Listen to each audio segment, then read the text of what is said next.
Allegiance.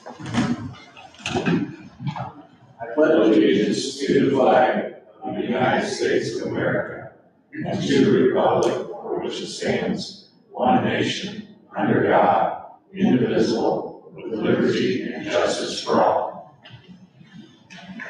All right, roll call, please. Alderman Ross. Here. Alderman Moreau. Here. Alderman Rucker. Here. Alderman Hoffman. Here. Alderman Schuman. Alderman Osteen. Mayor Harmison. Here. All right, my only job tonight is opening and closing, so at this time I'll just turn it over to Christina Lewis. Yes, Mayor, members of the board. This really is about the departments. I did kind of try to summarize what you are going to hear. Several of them had handouts. Kevin obviously added to his, so he had handed that out. So really, I'm not going to take a lot of time. I was hoping to have a full dollar budget update for you. We are almost done with the draft audit, so I'm going to choose to wait and have that more on the 27th. But in my first summary sheet, I will just, and after you go through the departments, if you want to come back to me, if you want more questions or explanation on some of these bullet points, because it was an attempt to pull together some of my overview, but also kind of the themes that you will hear from the departments tonight. So I'll leave that to your discretion. Other than that, if you don't have any specific questions for me, I think we should just start down the list for the departments. Yep.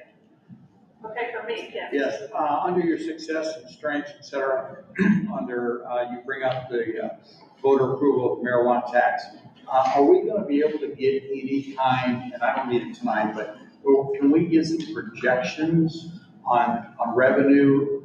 Yes, I did projections when we first started up at the board level. I'll go back and pull that, kind of see if there's any new information out there. We have that. And I do have that. In fact, you're going to see the sales tax inclusion in chapter 140 in the next agenda. So I will make sure we have that. So I'll make sure it still is up-to-date information since a few months have passed. Thank you. That's all I have.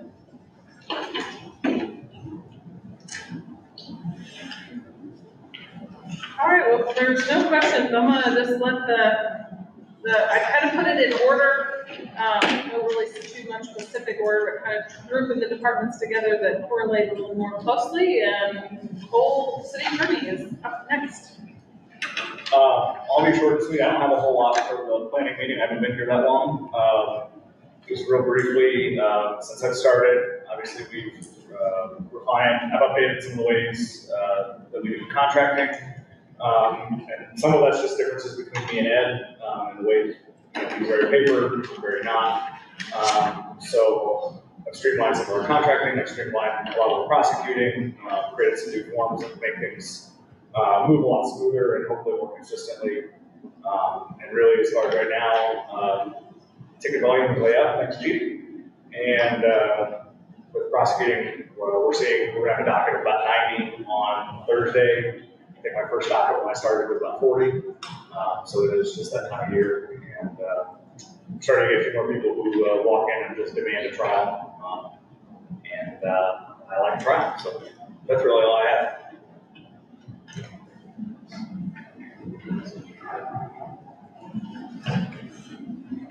Any questions? No questions, okay. So, all right, human resources. Everybody's overworked, everybody's underpaid. Talk to the staff, that's what they're gonna say. I do want to make a little bit of a change where the annual merit I listed on the bullet point sheet. It's actually 3.39% for the annual merit increases, but still the overall average compensation from the merit increase in premium this year was 7.91%. About like everybody else in the lake area, can't drive down the street without seeing help wanted sign. So we've got a lot of competition. We've got a lot of competition in the area for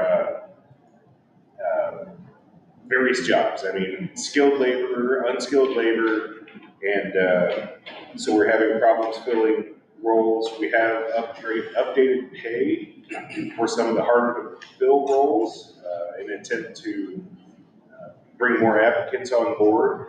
A lot of them that we're seeing though are still ghosting us. So they'll apply, they won't interview, and it's not just police, it's anywhere. It's virtual meetings, in-person meetings. There's just no call, no shows. So that's a lot of our challenge right now in finding qualified applicants. Some of our successes again with the premium and merit increases. Our health insurance rates did not go up this year.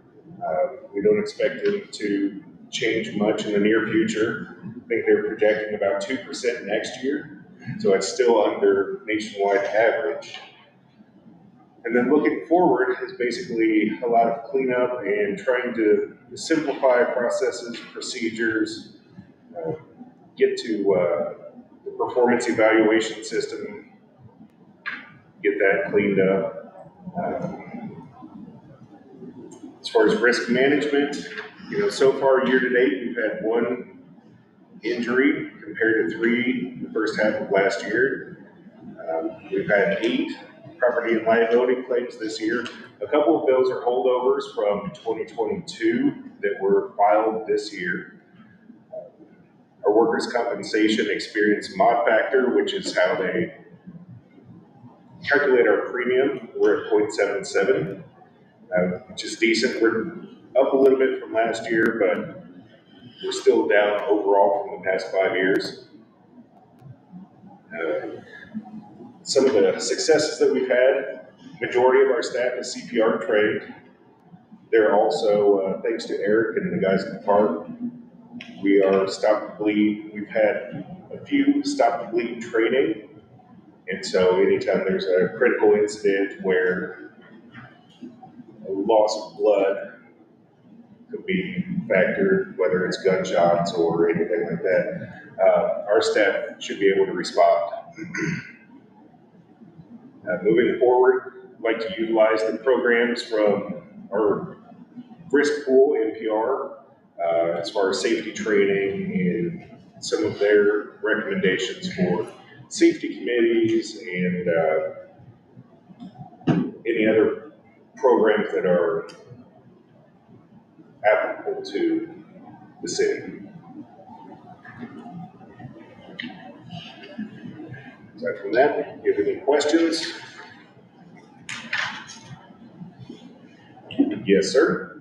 On the second page, under challenges, you say a timely resolution of claims due to lack of at faulty property insurance. At fault party. So if somebody hits one of our light poles, we go through their insurance carrier. The response time for those insurance carriers could be months. I'm still dealing with one right now from January where a light pole was hit. Filed a claim with insurance, still no resolution. So I think it's going to have to go through our insurance to help get some kind of segregation reimbursement. Okay. The other comment I have is a little lengthy. And Gina, I'd like for us to address this in greater detail at our retreat. I'd also like to challenge every person here and how that is funneled through back to the board. I'll leave that up to Gina to work through that. But our most important asset is our people. Okay, we've expressed that. The board has expressed that. Richard gets on his rampage regularly with that, and that's great.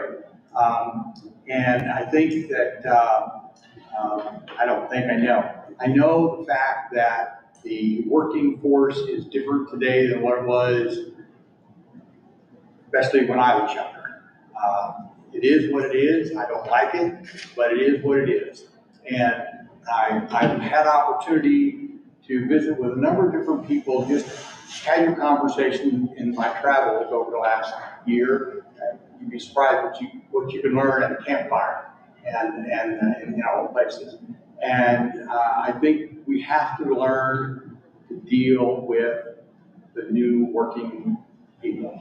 I read an article on the National Hockey League about how they're having to retool their management because the younger people that are coming into the league is different than obviously the other people. And we have to realize that.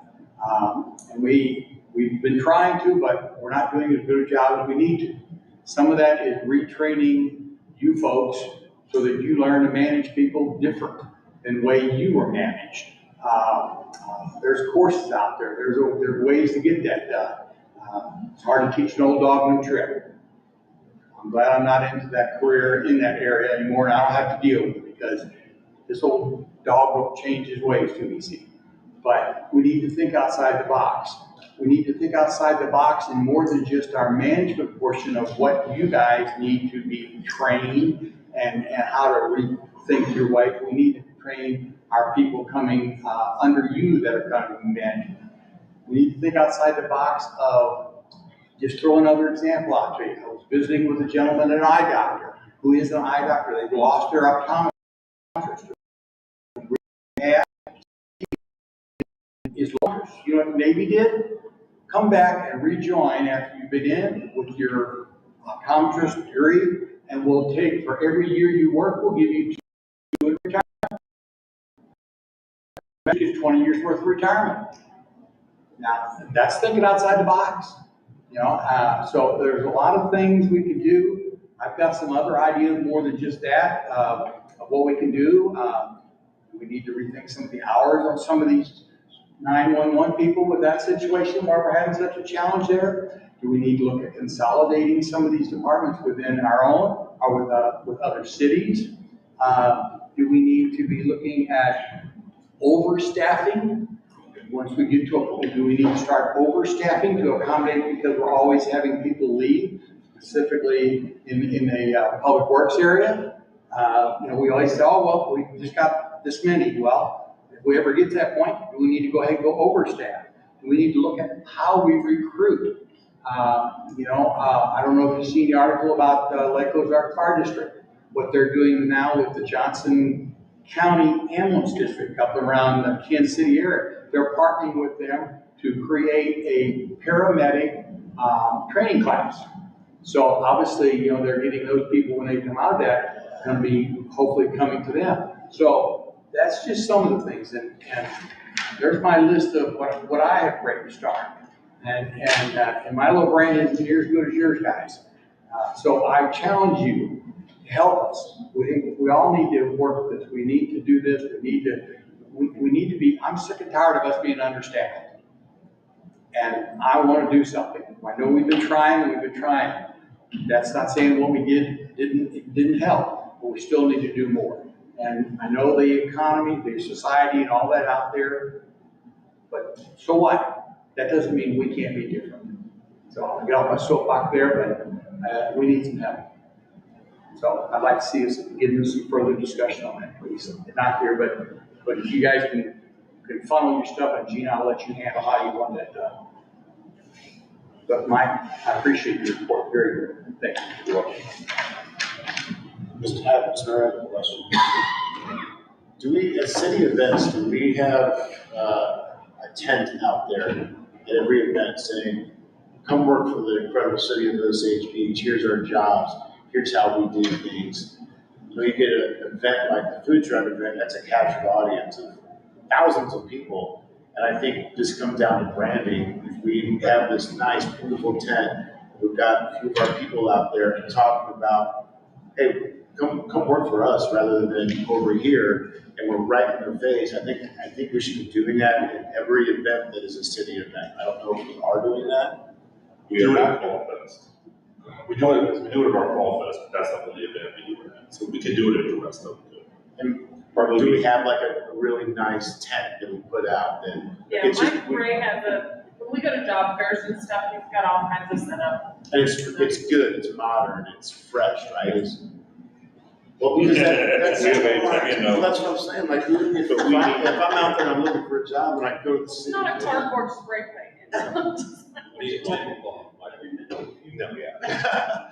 Well, but back to what what Alderman Rucker was saying, you know, if we're gonna think outside the box, think about how a 21 or 22-year-old looks at things. And I have worked in branding a lot, and branding is very, very important. If people walk away from that tent going, man, that was an awesome little experience just walking over there to talk to them about a job, I think that can go a long way. No, I agree. And the 2 job fairs that I've been to since I've been here were not well attended at all. Something like a food truck event where you bring in everybody, yeah, you have a lot more of a captured audience there to pass along the word of job, possible careers, even seasonal help, umpires, things like that. So, yeah, it's a good idea. Bills? Well, unfortunately, ever since COVID, our area everywhere has been encumbered with people that all of a sudden they're able to go out and work, and yet they don't want to work because they're at home watching their kids or whatever.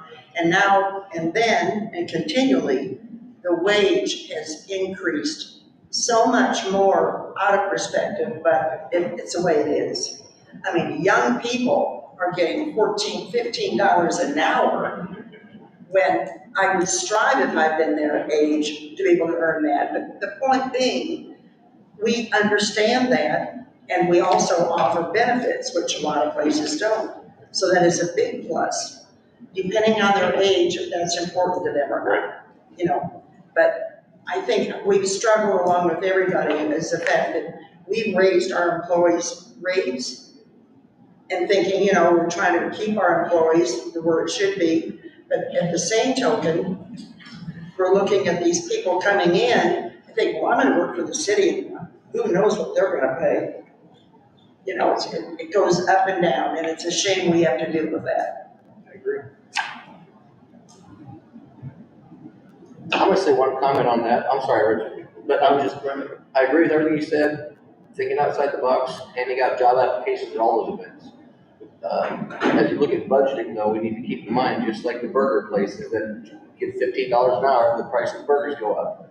So if we're gonna be doing that, we need to take a look at all that we charge for the fields, for the fuel, for all the other services. So Sure. you can't just come off the top, just like the burger place, we're gonna raise our fees as well. Yeah.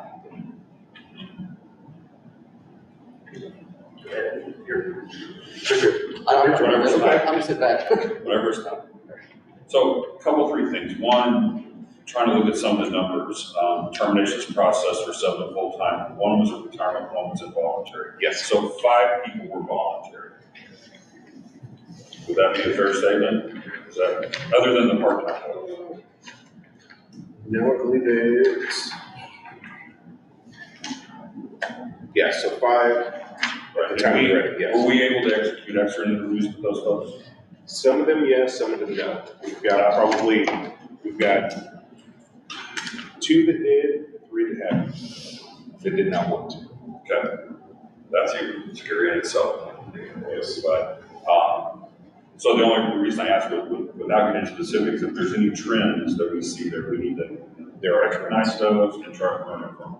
Whether or not, I guess I would just say at the end of the day, we've got turnover is high, is to some degree high. Round numbers, it's around 20%. Okay, but it's so focused in a couple of departments that it is really skewed. And if we could, Gene, you and I talked about this, we can see some departmental turnover rates or during our strategic plan, that would be helpful. Okay? But if we can't find them, well, let's make sure we don't lose them. All right? And so we need to figure out how to keep from losing them. That's what I'm trying to say. And I know that we've talked about the employee survey. I think there's some value in doing that and getting that done. One of the things, like some expansion on some of these thoughts, time capacity for many employees is exceeded. Is that where people are working more overtime than they want? Is that what you mean by that? Not so much. They're working more overtime. They're trying to get too much done in an 8-hour day. So everything keeps getting pushed off for another day. So it's, you have 8 hours a day. That's what they're telling us, or we're making that assessment? There is enough not getting done on a regular basis, and this varies from department, whether you're talking about field people or even office, you're gonna see more of this with some budget changes. You know, what are the top 5 things that you're not getting done that you need to on a weekly, monthly basis because your priorities are pushed to get other things done? We have to get into specifics. That looks different for, say, someone in Carrie's department or a field guy in sewer. But I know, which you'll probably hear a little bit from Kevin, it's like, it is very obvious they're not getting to their normal maintenance, schedules because of, Or we're significantly understaffed, that makes a little bit more sense. Well, yeah, you've got departments that are understaffed, you have other departments that are just busy, like, what are the things that you're not getting done that you were getting done this time last year or whatever that's not being done because you don't have the time to do that? It's like there are other jobs that have prioritized, other things that make busy. That'd be good information to see. In my experience, it's kind of like this. I'll just say this, there's been some departments for 6 years here that have yet to be, I don't think there's been a day in 6 years that they've been fully staffed. Now, I realize that some of that is because of overtime is how we compensate for that. But if we can go 6 years without filling a position, I'm trying to understand why we need it. And I'm not saying we don't need it, but it's no different than what's important. If we're not into things, why are they really important if we can go a year or 2 without doing them in the first place?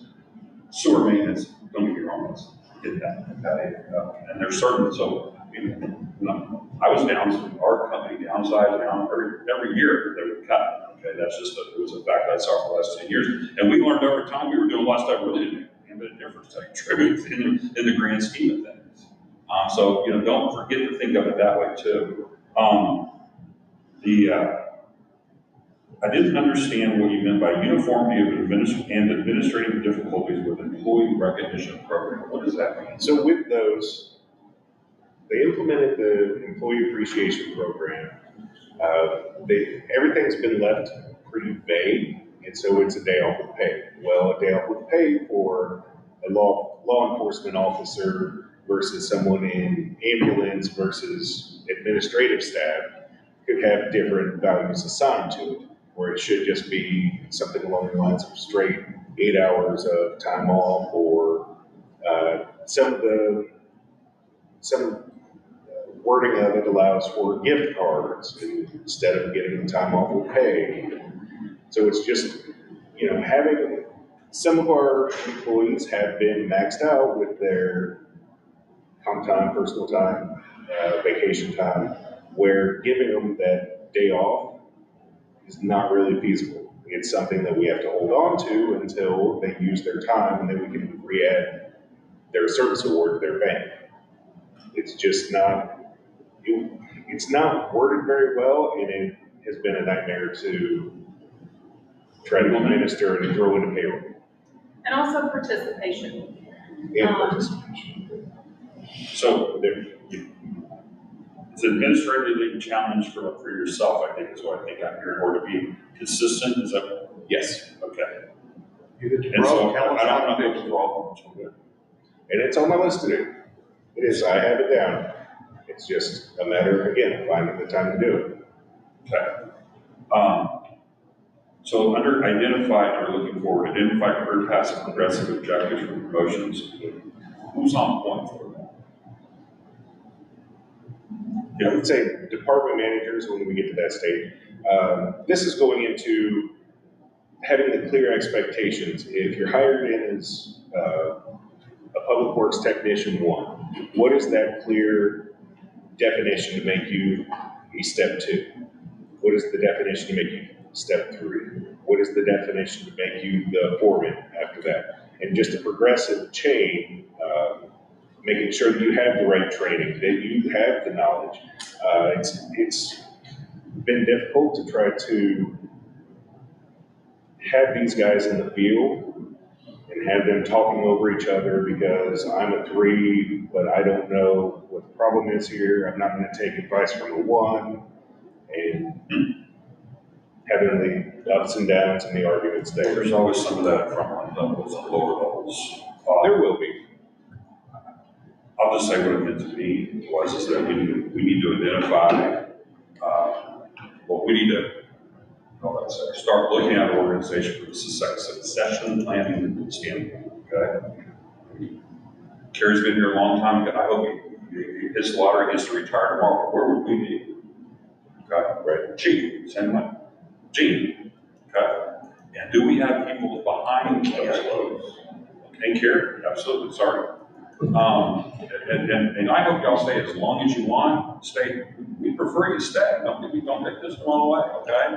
But when you go, we do not want a big gap, okay? And great organizations sustain themselves, okay? Because leaders like yourselves have either developed somebody to replace you, or have raised your hand and said, I got nobody and I need help, we need to start working, okay? Kerry's probably the hardest one of all, okay? Maybe Cole's, okay? But he's still doing it, and thought about bringing him up, so anyway. I assure you, I'm replaceable. He said, I just got here. It's been called succession planning, business planning, whatever, and I know that at this point, we're not ready to talk about that, but I would hope that we talk a little more in-depth of that during our strategic planning, because we need to think about how do we sustain this organization without huge blips. Whenever for somebody that's so valuable, some of the folks I mentioned and others, Ron, you've been here for a long time too, Mike, you know, and if you're a department head and we don't have a backup for you, to be quite honest, we're in a bind.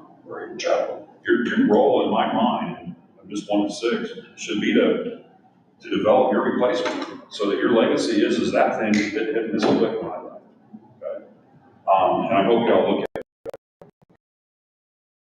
Because when the audit comes through the city, there's several areas that they look at, and the auditor and I both had we had a specific conversation about that. That's one of the comments that you'll see in his, he's like, what are the concerns, I mean, the audit is curious about who's coming and who's going. That's one of your fraud questions that you get interrogated by your auditors about.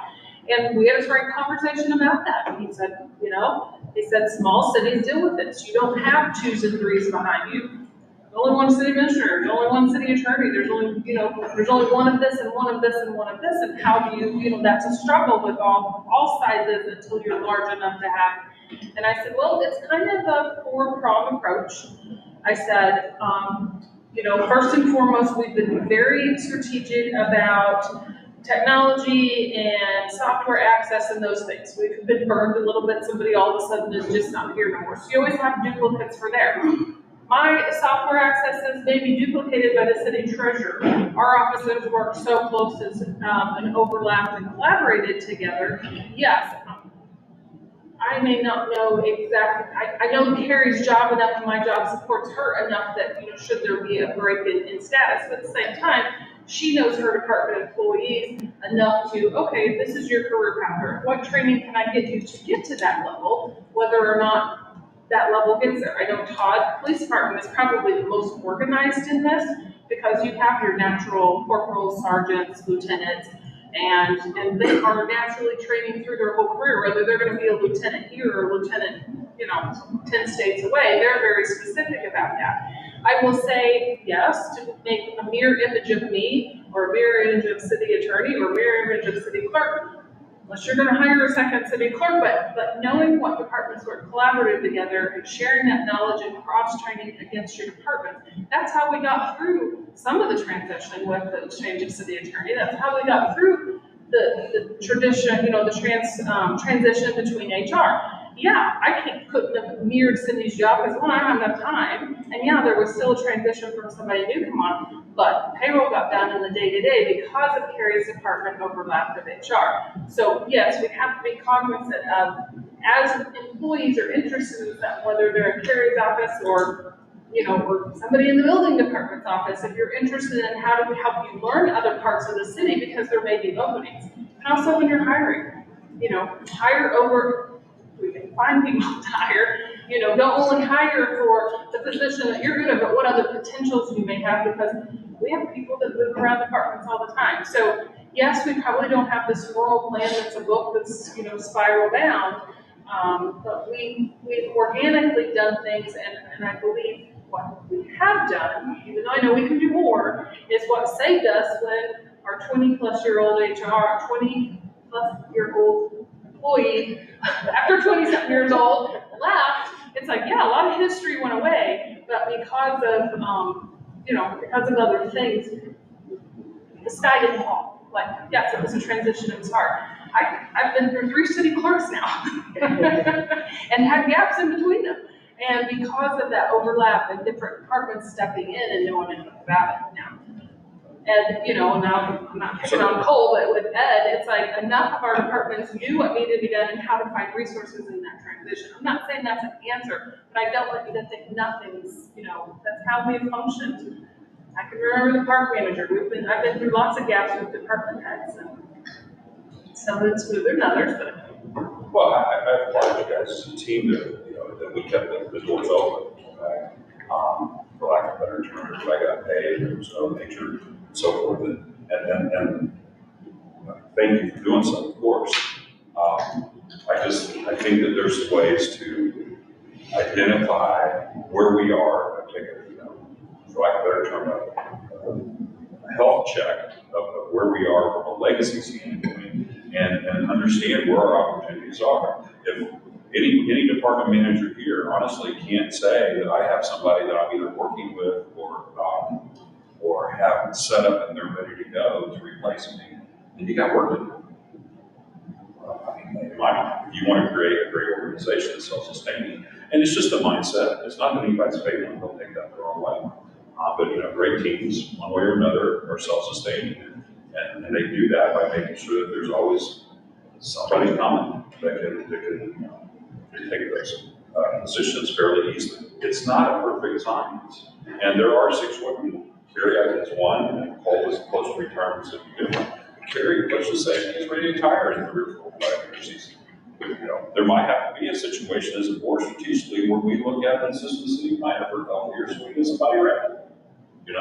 I'm not sure. Please don't take our. I'm not taking it. Right. But those are some of the realities that we have to look at. Can they work in sewerage meantime? I understand. I hear exactly what you're saying. I guess, I would say from the time that I've been here, I started out as an assistant to Jeff Green, who at the time was also, playing airport manager, parks manager, and so I kind of took into that, was also the GIS guy. And since then, we've added professionals that are now doing all of those positions. And then, we've got the GIS guy, Thomas, who's over in public works. We moved that over there. What I would say in typical is, I am down to myself and half an assistant. The last time that I had a full-time assistant, the county hired her as their planner, being my secretary for 2 years. Great, but I don't know, while I am busy, exceptionally busy, I also think the department is, when I say department, I guess I'll just say me, I'm able to handle all the things that I'm taking on now, and I'm not 100% sure how, because anybody who's going to come in and replace me, this is not some kind of braggadocious thing, but anybody who's going to come in and replace me, as a community, you all are going to want to hire somebody that's got a degree in community regional planning or something of that type. And for us to hire somebody that has that degree to work under me, I think is a stretch on maybe some of our budget stuff, and for me to find things for them to do. We don't have a need now. Right. I agree with that, but until we identify where we are in general, and this is obvious, I get that. Carrie's ready to retire, and he's doing his job, he doesn't need that much help. Doing a great job. But there's others that aren't maybe so obvious, and so just think in those terms is all I would say. The last thing I would just say is that it still comes back to police and sewer, okay? And I guess I would just ask if these vacancies of the police department in Tentod, how many of those are in 911 compared to? 6 or 911, and now we're down to 3 police. Down to what? 3. 3 in 911? No, 6 in 911, and 3 in patrol. Oh, and 3 in patrol, and we're short. Okay, all right. Richard, and I'm not making light of the shortness, because between sewer and dispatch, they're in this race to be the longest unfilled position. But when we go back to over the past several years, I will say the last 7 budgets, we've historically only budgeted 911 and police about 90%, knowing there's always We'll talk some. about that because we expect a vacancy. The point of this is, honestly, is I think that, please don't even take this the wrong way, but the basic things about this community, that you have to feel safe. Okay? And honestly, the sewer system is, I've heard it stated as the economic engine of Osage Beach. Okay? And without the sewer, we wouldn't have a lot of this. Okay? And so we've got to understand the importance of somehow getting some of these things behind us or a significant improvement. And the board is more, Kevin talked about it, the board is more than willing to help. We've just got to establish in our mind that this is just not going to be something. We've got to do something. And I know it's easy to say, but I'll leave it at that. So Just to follow, so we're down 6 patrol officers and 3, no, Six 911, 6 dispatchers. And it'll be 3 patrol officers. 5 And dispatchers. 2 of those are patrol, and 1 will be the new school resource officers that you guys, the board just approved during that. Do we know comparatively to other cities around us, are they all down too? Like Ozark County, County down? Everybody's short right now. Everybody. County, I just talked to one of the county guys today, they're 5 or 6 short. Lake Ozark's 3 or 4, Kansas 2. Camden's doing $10,000 sign-on bonus for police officers currently. how much? 10,000. How long do they have to stay for that? That I don't know. I don't think they've got any takers. Have they? Yeah, 2. They've got Say, think outside the I box, have- on these things on the table. Please don't make me write Talk that about. down. Well, they took 1 from Lake Ozark. Yeah, they did so. I was just wondering if it was, but hoping that you were gonna tell me that, well, this city's fully staffed, okay, let's go here, that's. No, it's pretty much a nationwide shortage, everybody's. Right. Everybody's short. But this is this area is not as abrasive as some areas in the country, so I would think this is a destination spot to somebody. And we've actually got 2 more, I think, that are gonna test. Both will be for recruits for the September class. I haven't really seen any applicants from other cities, that's already certified to our consider. Okay, thank you. And again, that logger study, most of the areas around here do have loggers retirement. And so, some people have said that's one of the contributing factors to a shortage, but again, at the same time, when nobody's fully staffed, is it that big of a deal? So, we shall see. As loggers come up this year, since you've been here, as loggers come up for reason for termination in any of your conversations or any instincts that you have? 1. And that was December. That high. There's no longer at the county either, so.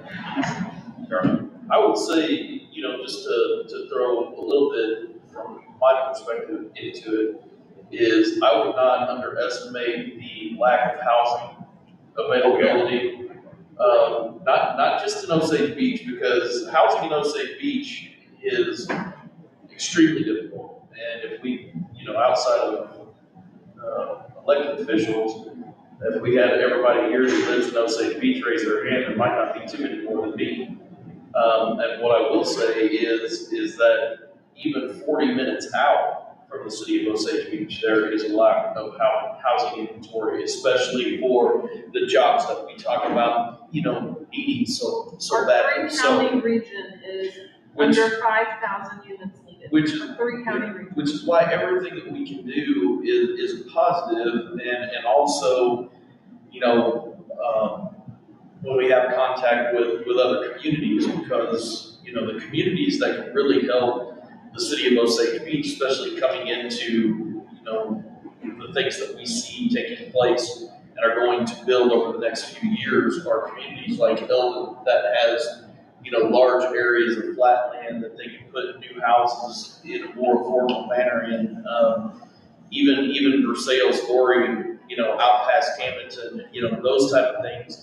In order for us to get a true accurate feel on whether or not our benefits and our pay and all of those things are good enough and will work well enough, these people have to be able to find a place to live when they take a job here. And I know that Mike can probably attest to it in the short amount of time that he's been here, but I know that there have been people that we've tried to hire that they tried to find a place to live. They took the job and family was going to live here until we found a house, and that never ended up coming to fruition, and they ended up going back to where they were or somewhere else. So I wouldn't underestimate when we start talking about how much we pay in our benefit packages and all of these things, how difficult the housing market is for us to bring in people for those positions. Housing and childcare. I was gonna say, my new officer who starts Monday, he graduated, moving here from Colorado. He's living in Warrensburg, going to the academy. And he was looking for a rental until he got established here and figured out where he wanted to live. He had 3 locations to choose from. Well, there's a housing problem here. But, and I appreciate that. I just think that one of the things that if we do, if we're focused well, the employee survey can help us identify what's important. And if it is, for example, childcare that we haven't thought of, maybe we can work on some of the childcare. Who knows? But we're going to have to. Thank you. There's, down in Atlanta, I don't know this, there are a lot of officers down there, and their apartments would kind of team up with the city, and they had a name for it. But if they lived there, they got 50% off the rent, and they were their officer, and they had their car parked there, and it was kind of a branding that you see safety there. There's always a police officer here, and they got 50% off the rent. So they would keep people in Johns Creek or Alpharetta because they had somewhere where they got a good deal on an apartment, and they didn't have to drive very far. We've had that option down at Kellysport with one of the cabins, and we've utilized it with 2 or 3 officers. Right now, there's I believe a Camden County deputy in it, so that's the first place we check. It's a numbers thing. And what I will say is this board and the community has approved, what could amount to plus 400 units in the last year, which is a substantial increase to our housing, and a lot of those 260 plus are apartments. So, maybe Jeff Togethoff and that group would look at a program such as that. But so much of what you're talking about, while they're prevalent in especially college towns that have large numbers of apartments, we just don't have the numbers here. Right. For them to do that. But that's where I'm getting to. If they take one out of 100, Was that you negotiated? still gotta have 100. Was that negotiated into the Togethoff deal? No. We have to be careful. Police Or- can't take gifts and it's illegal, and it has to be, it's not just the police department, so. That is. I'm that not is- saying would that be that's not a good idea, but, yeah. Well, maybe negotiated is the right term. Was it even brought up as a possibility? Was it a discussion? Is it something we can readdress with him? I'm just looking for avenues because I know it was effective down there. Kellysport reached out to us for that option. It's not like we went out to them asking. It's been going on probably close to 10 years. Again, I've had a brother-in-law, he's done the exact same thing, low-income area, get cheap free rent, and just have the car parked out front, and just the police presence there, and, they'd be willing to pay for it, but again, it's, I'd rather have the, apartment available for summertime renters and rent it out than, Well, sure, it doesn't work. It's not gonna work in a lot of venues now. It's a little more difficult in a unit that's going to cost $1,200 or $1,500 a month. The other thing on that, we have to have the fleet available for take-home cars for the officers that we're going to do that. It's a give and take. And we downsized our fleet instead of increasing. Well, yeah. But that could be something, I don't know if Roger's brought that up before about, If that may everyone, be one of the perks for drawing officers. if all these other cities and counties have got the same problem as us, then we gotta do something different. Better than them. That's all. Good discussion, think more, and feed some information to us, so at our retreat, we can, delve into it. Don't just give us problems, give us solutions. Any other questions for Mike?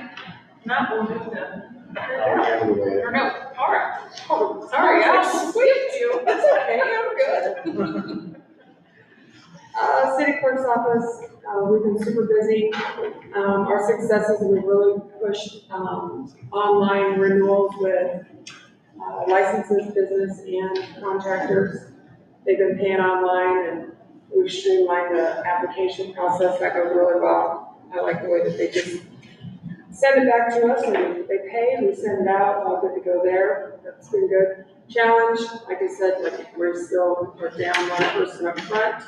He's Gina's helper up front still, but it's true. I think what they do is with the wage deal, I think that they come and they interview, we send them a letter, they go to their previous employer and they're saying it's their current employer and say, look, I got a job offer here, can you beat it? And now we're back to the drawing board. So we have 2 more interviews, one tomorrow and one Thursday. Hopefully they work out and we get moving, but we've just been pushing stuff out. We're gonna start doing some destruction of some retention schedules and the codification's coming along well. They've been asking for a lot of stuff, so hopefully we'll get that rolling and done by the end of the year.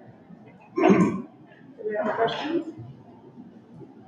So I'm not, just making clear, Sure. what is your biggest challenge for the rest of the year in your mind then? My biggest challenge, getting somebody hired. It really is, that's a lot. That's a 50-50, yeah. And do you feel like the applicant flow has been low? The what? Applicant flow has been low? Yes. And and I think it's been low, we've only had 15 people apply, but the applicants, they want $48,000, $50,000, $75,000 a year. I mean, they want outrageous money is what they want. Moving That's what cars they- with no experience. Yeah, that's what they want. So it's been a lot. I think that's our biggest challenge to date.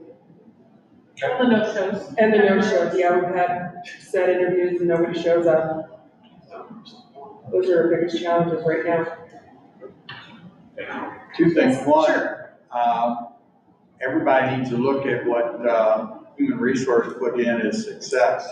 Because when I read their report of success, as Michael, who you see right next to me, I put next to that advertising tool.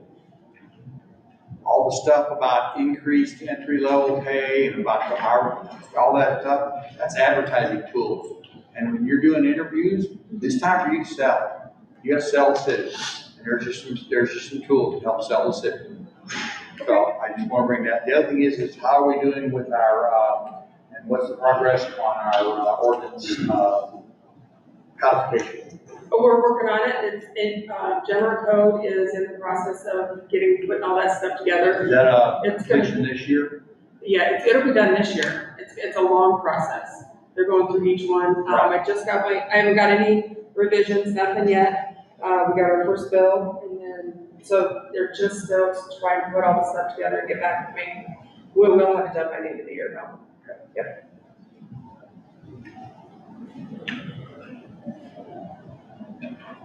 Anything else? Now you're up here, Mel.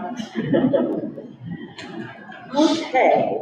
And someone want to talk about the Scott audit, because audit, we're finalizing all the drafts today, and to start with accomplishments, we did receive, with the help of my department, all of these people in this room, we did achieve the 23rd GFOA Excellent in Financial Reporting Award, and that was for your 2021, thank you, year. So this new one for 22 will go through the same process. It's a year behind. Biggest challenges for me is keeping up with all of the GASB changes. You're going to see in your report, the 22 report, there's a whole new section for lease accounting. And I'm going to try to, I imagine the auditor will probably mention this, but I'll try to put it in terms that make sense to me. In the past, you had your you had your leases where you were buying a ambulance or you were buying something, a capital lease. But now, even our operating leases are being analyzed and accounted for. So things that you used to just, rental on the towers was just revenue. As soon as we got a payment from that vendor, it was revenue. And the same thing on the flip side, on the opposite end for expenses. We have a copier that's leased. That would be an expense when we make those monthly payments. Well, that's all changed, and based on if it's anything that we're doing for more than 1 year at a time, it's being capitalized, it's got an amortization schedule with it, and you're gonna see new entries throughout the audit that say lease payables or lease receivables, and some detail associated with that. So it's just keeping up with those kind of deep dive research. The positive was the deep dive research caused me and Tara and Gina and different people to really look at where we're at with all of our leases. You won't see anything at the airport, like with the hangars, was not affected because all of those leases are strictly on a 1 year cycle. So we didn't have to go in and do a lot of extra work with those. How many do we have of those? That would have been a nightmare. I'm very thankful that those were written up to be 1 year renewable leases. Otherwise, I would have been coming back to the board and asking for new software to handle it. But because of that, because it was just a few of them, we were able to handle them with no extra software. So the two main on the revenue side were the two tower leases. And on the expense side, primarily is the Marco copier. So that was accomplished. Right around the corner, they thought that was so much fun. They came up with GASB 96, which is which is subscription-based IT arrangements. I will be working closely with IT. Anything that we currently buy, we used to buy software. Now we don't. We subscribe to it. So all of those agreements will be analyzed in 23 and look for the 23 audit. So that's my goal, to figure all that out for 23. A positive, we've been able to increase investment revenue for the city across the board. Some of that is just the environment. The rates right now are improved. And the other half of that is because of what you did with the investment contract, we were able to create some more competition with both our current bank and working through MOSIPs to give us some different options and maturity dates a little bit longer than what we used to have available to us. So you should be seeing that in your monthly financial statements. My department as a whole, April White, Keegan, and Abby have all been fully utilizing the software that the city purchased, the TCM or Tyler Content Manager. That's the scanning software that the board approved. And April, the staff accountant, is using that for fixed assets. So now when we click on a fixed asset, we can see a picture of an invoice, we can see pictures, which are super valuable on the back end when we go to post these things for sale or trade in the future, or the department says, well, what was this thing, when it got bought a couple of years ago. So we're utilizing that. Utility billing, Keegan is scanning all of her owner tenant changes, and direct debit forms are now being scanned.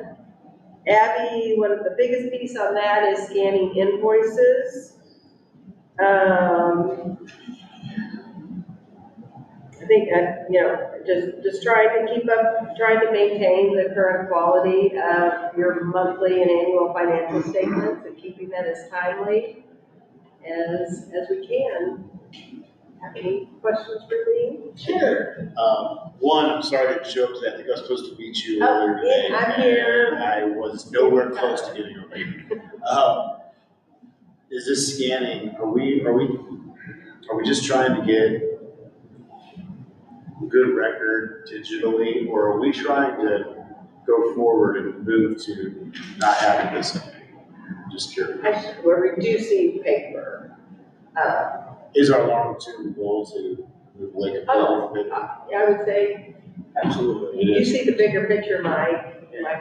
And I was hoping that Yeah. across all departments, it's a work in progress, but we're starting with the paper assets that we have and moving those digitally and looking at a forward plan on obviously sustaining that level of.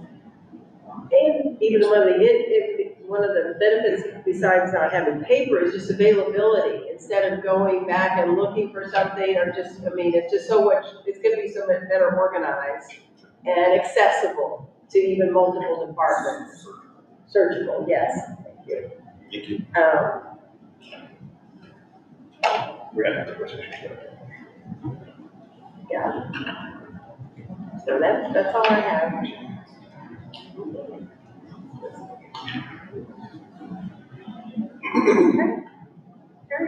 Me? Well, I guess, the way that I look at success within my department, first and foremost, is the service to our citizens, our developers, and then our different boards and commissions. And, one of the things that I feel like that we can say, or that I can say, is that, I don't believe people have to wait to get the answers that they're looking for, when they come and ask for them. There is a lot of property activity going on today. Crazy requests, and we go through those things. Part of the, probably one of the best things about my department is that this board and the planning commission,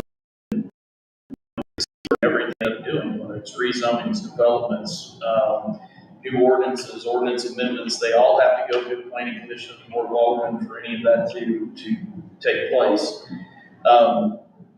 As far as challenges go, I would say that, one of the bigger challenges that we're looking at is just the complexity of the developments and things that we have going on.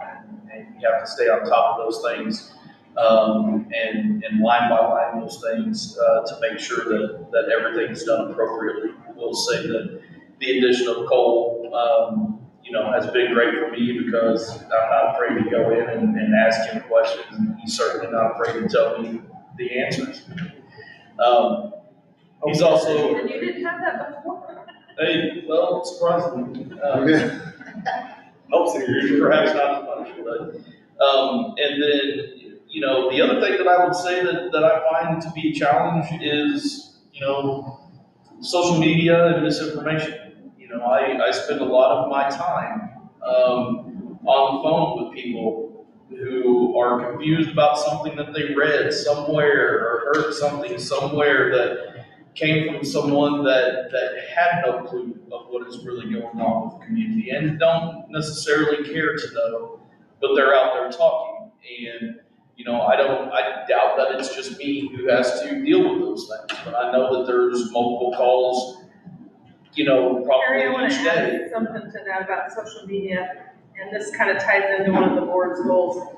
The last couple of years, we have increased our imprint on basically Facebook. We've given up Instagram, and I'm sorry, I'm not TikToking, so we're not TikToking for the city. But between that and the website, and I just got a recent Google Analytics, and we have like over 500% increase traffic through our website, which we always direct them from the Facebook, and trying to be responsive, professional, responsive. And I will say, yes, there's still misinformation, but we have more people reaching out to our Facebook and our website to get those answers.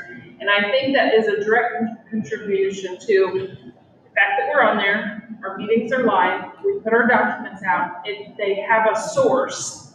We're probably not going to change all opinions, but there's a source. You want to hey, go read this program yourself, or go read this project yourself, or Facebook. So yes, there's more activity, but answering that is they know who to contact and how to get hold of the city. Do we not have a Twitter? We do, but we've had some issues in Twitter. It's more of a law enforcement. We don't do the short and sweet anymore. We have a Twitter targets professional business. No, we have LinkedIn, we have Twitter, Instagram, we follow off Twitter, we just didn't have as many followers. Our Facebook, we've got hundreds of thousands of followers on our Facebook. YouTube, our YouTube channel, so. that's all true.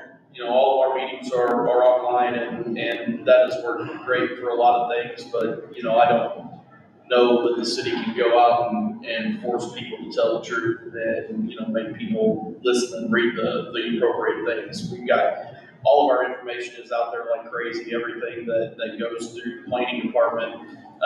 You know, all of our information is out there on all of social media. It's also in the paper, it's on the board, it's everywhere that people, you hope you go look, but they tend to look on Facebook or, you know, I mean, to add the different lake things. So I guess it just real quick, that I spend a lot of time, you know, telling people, no, that's not true. This is what the deal is, you know, and by the time they're done, they're like, oh, that's not what I heard at all. I don't have any problems with it. You know, and I guess what I would say is I'm sure as heck glad that I'm there to answer those questions, or that whoever is here to answer those questions, you know, is here, because there is so much of that out there. And other than that, I would just open it up to you, people have it, and then Justin. Well, so I purposely took most stuff about the city at all, except maybe haters and that. I do go on Lake Area Happenings, and I go see when someone says, hey, what's going on with this over here? And then I look, and there's 246 comments. So I start reading them, and all of them, most of those people on there are just saying boilerplate nonsense. I mean, boilerplate nonsense. I mean, and most of it is inaccurate, or it's completely personally driven. I don't think there's any way to curb that. And I hope it's a Red Lobster. Right. But who does our social media content directly follow? Who is that? I am your city information officer. Okay. Now, obviously, I have staff. It's just, it spirals out to the department. But do we have the title of social media coordinator for the city? That's my job description. I'm your information officer. No, we do not have an information officer. We do not pay for that service there. But if what you're going at is somebody just honing in and answering every call, well, then you're gonna hire me as full-time social media person. The people on social media saying that's wrong. We do not, we put our information on and we share our page, but we do not have the staff or the person to hover and answer every 200 something of every. Well, we're never gonna be able to stop all that kind of stuff. But the more that we get ahead of social media and use it as a tool positively and control as much of the information as we can and put out, the better it's gonna be for everyone. Because all it takes is one silly little thing that somebody says, and that turns into 246 comments on Lake Area Happenings. You know, so. Well, I'll tell you this, Justin, real quick, because I go out on the radio, we go out on the news media, and we tell everybody we're gonna be on this station. I personally, and as mayor, I post stuff just for that reason. Before you hear misinformation, here you go. We get calls on the radio, exactly what you just said. Oh, you mean the city of Osage Beach with all their housing problems are gonna tear down people's homes? And the answer, they sure are, and then it goes. Yeah. And I pointed that on the radio, not true. So we, personally, I've been out there on my page and also on the mayor page, but also gone into all these other aspects of media. But I don't think anybody needs to address any of those naysayers, because it's just gonna go down a rabbit hole and you're never gonna agree. So it's not my policy. So that would be a full-time job. Yeah. If I could, I would just say that I hear you, and I appreciate the fact that you guys are out on the radio, I listen to it, and I think we could always do more of that. But I think the one thing is I listen to all of this is we tend to be more reactive and proactive, and I know that's not easy to do. I know it's not easy to be proactive. But maybe as we think about how we affect this differently, is this we figure out how to be proactive from a social media standpoint. And can't be on the radio every day. We got jobs to do, whatever the case may be. Can't put it out in every newspaper, that kind of thing. But social media is cheap, and we can possibly. And I just know that in some of my past experiences is that if you get the right person that can actually respond in some ways, you can actually make a huge difference if you're not always playing defense. So I'll just leave it at that. I don't have the exact answer, but if we can figure out a way to be on offense, that would be best. That's the direction I was going. You guys follow all we three of don't our have a Facebook social media pages? coordinator. Do you guys follow all three of our Facebook pages? I do Do the you police follow and our the manual. LinkedIn and do, okay. But I don't know how, So the- where this I'm happens, I'm but just curious. the because- city probably should have a social media pool. You know what, it's on my list to hire. Because But honestly, absolutely. it is a full-time job, that's But way it's too not much. just social media, no offense, but it's Well, press releases okay. and it's. I'm just saying that we live in Lake of the Ozarks, and social media is huge. And it doesn't get used down here except for the boilerplate nonsense that comes out. And being proactive and getting ahead of it and just having a good fingerprint of how we do things is a better way to fight them than to get on there and argue with them. So. Well, I'll say the addition of all of our live streams have helped, and we still have people to this day, they can hear it from your mouth and not through the water cooler, then they'll have a different perspective. We still have people, and I'm sure you see on there, that are like, oh, we can see their live streams. I think once the word spreads, and we see our numbers climb every week, I sit in the back, and we started with many meetings when we first started, 0 every week, and now we're getting 20, 30, 50. So I think as word spreads that we can live stream and see exactly what's being said as opposed to hearing it on the water cooler, they can make their own mind up about what they're hearing as opposed to somebody else kind of guiding them. If I could, not sure who's in charge of the emails. If I could, I was just gonna, I agree with that, okay, I completely agree with that. I think we also, as we're talking about this, we have to recognize that right now we're in a very sensitive time about social media, as being said. So, maybe we do need a full-time person, I'm not sure, but keep that in perspective as we talk about some of those things. Because, the Oasis projects drive that. We don't have Oasis projects come every year, okay, but maybe we will for a while, I don't know. I have one more question for Gary, if you don't mind. So I'm asking this because this has been asked of me a lot this week, just for people. Speak up, please. I'm asking this because I've had constituents ask me, and I don't have the answer, and I thought I would just bring it up since we're here. How many more TIFs are coming down the pipeline? They're the right person to even ask this to. Are we expecting, we know that the outlet mall's coming. Are we expecting 3, 4, 5 more? We already know this. How do we know the outlet mall's coming? I think that we can guess that it's probably happening. Question I've seen so far is the Pruitt's trying to work his way around. I've never seen anything that's been put out there that said he is. I can kind of answer that. I mean, the TIF is something that we don't go out requesting TIF. Developers can ask the city, so we have no idea how many coming down the pipe. We won't know until they ask us. Well, has anyone asked? The only one that's a potential is we expect that the purchaser of the outlet mall has inquired enough that we probably expect some applications, plural, with that OB, but, there's no other, we've had some inquiries. I've had 2, but there's nothing I can. Here's the thing that you can expect without putting a number on it, is that every large-scale development that comes in here, there's a very good chance that some type of finance incentive is going to be part of the package that they are going to request to do their development. Whether it's a $50 million project all the way up to a $500 million project, okay? We have multiple properties within the city of Osage Beach that you could see developments that I could look at you and go, yeah, man, if somebody comes in here and tries to develop that 200, acres and puts any kind of significant, commercial development on it, they're probably going to request some type of financial incentive. And they're going to do that because financial incentive has been given to the people that are going to be their competitors whenever their development is done.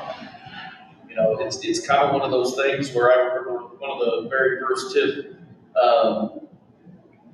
educational events that I went to. The TIF attorney said, giving your first TIF is kind of like stepping onto a toothpaste. Once you do it, it's out there and everybody's going to want a little bit of it. There's no getting the toothpaste back in that tube. Okay? When you start talking about what it legitimately means to those commercial developers is that if developer A gets a TIF, he builds all of his stuff, and he got, millions in tax incentive, to help do that, and, person B doesn't. Person B's rent for their commercial unit is going to have to be higher possibly than what A's is because they didn't get that money. And therein lies what what you're dealing with. So can I give you a number? No, absolutely not. Can I tell you that we have properties that if they develop, you know, in the next 10 years or until something has changed at the state level, you know, as it pertains to, you know, construction incentive, are we gonna have some? Yes, we will. Thank you.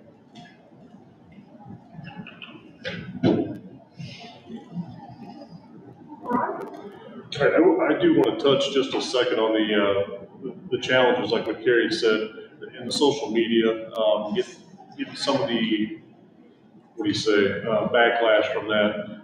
I think that the city is doing a lot better now, thanks to our presence on social media, the information that we get out there. We don't get to hear any of the positives of what's going on, but one thing we definitely react to is the negative, the misinformation that's out there. Between the last few developments that have come through, well, not just developers, anything that's going on in the city, we get phone calls about, well, why did you let this happen without even having a meeting? Why did you let the Oasis go through? You don't even care what we both took some chewings over that. I had to explain to people, you know, so we are reactive in that sense. But there's a lot of information that is out there that's helping people, and I just wanted to point that out, that we are definitely reactive in the fact that we can't control a lot of the negative and the misinformation that's going on out there. But I'll start out with compliance.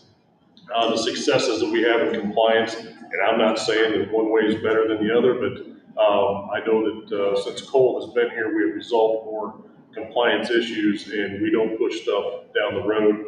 He is big on getting things resolved, and we are getting a lot more action and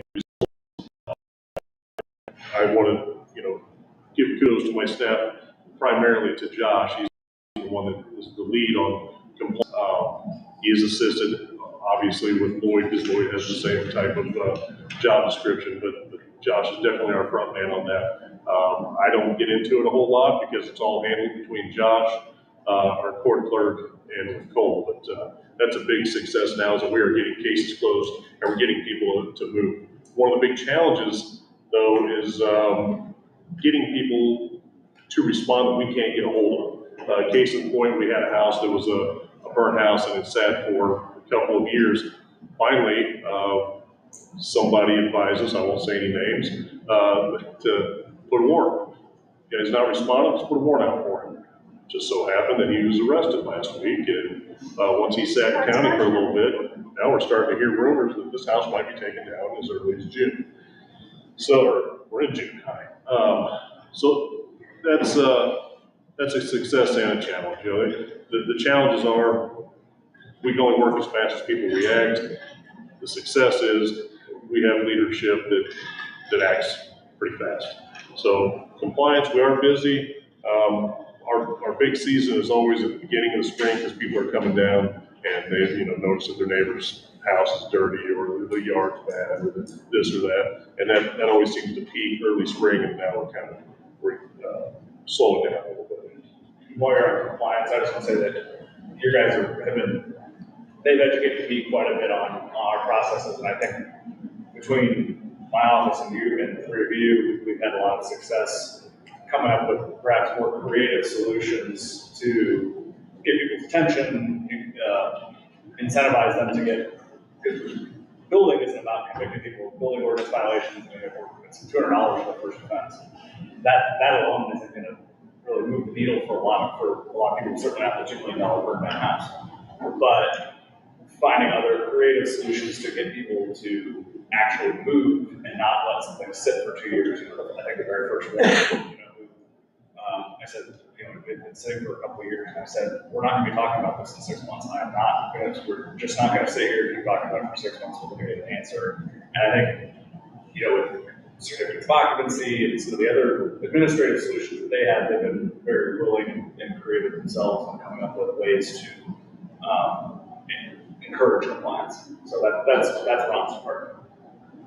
Thank you. We do have one staff member that's always asking for a bulldozer, but I don't want to go there. I do like his enthusiasm. But as far as the building inspection department go, or building inspection side of it goes, everybody knows what our successes are as far as being able to just get these permits reviewed, get them turned around, get them out. just to put in perspective, our latest report, May of 2022, we were at total projects, total valuation, oh, hang on, year to date, May of 2022, we were at $7.6 million in total valuation of permits reviewed and permitted. This year, we're at $36 million. So we've already capped it. You guys know what's coming. You know, obviously that's not the biggest project. So we've got a lot more coming. This is an outstanding year for our department, for Carrie's department, for the engineering department. We have a lot going on, and we are continually learning each day on how to have better processes, how to streamline things, which leads me into the second. Probably one of the most notable successes, you know, going back to the strategic planning that was conveyed to me last year. Richard was he was the lead on that, was wanting to get things to where we were digital and not paper copies, is what you were talking about earlier. We are now to where we completely take applications. I'll start with that. Pam and Lloyd and Josh have been instrumental. I thought these were going to be my projects.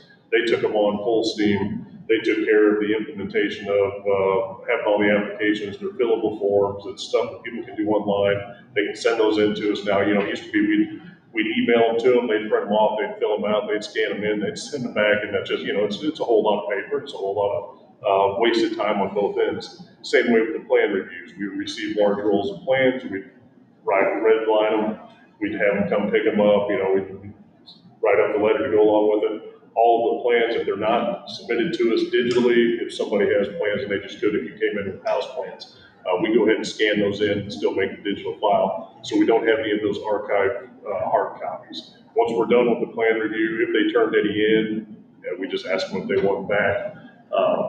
But otherwise, everything is now digital, everything. We're still working. That is also a challenge. In doing this, we have found out that there are some improvements that can be made. There's always going to be that. But for just one instance, I do a plan review.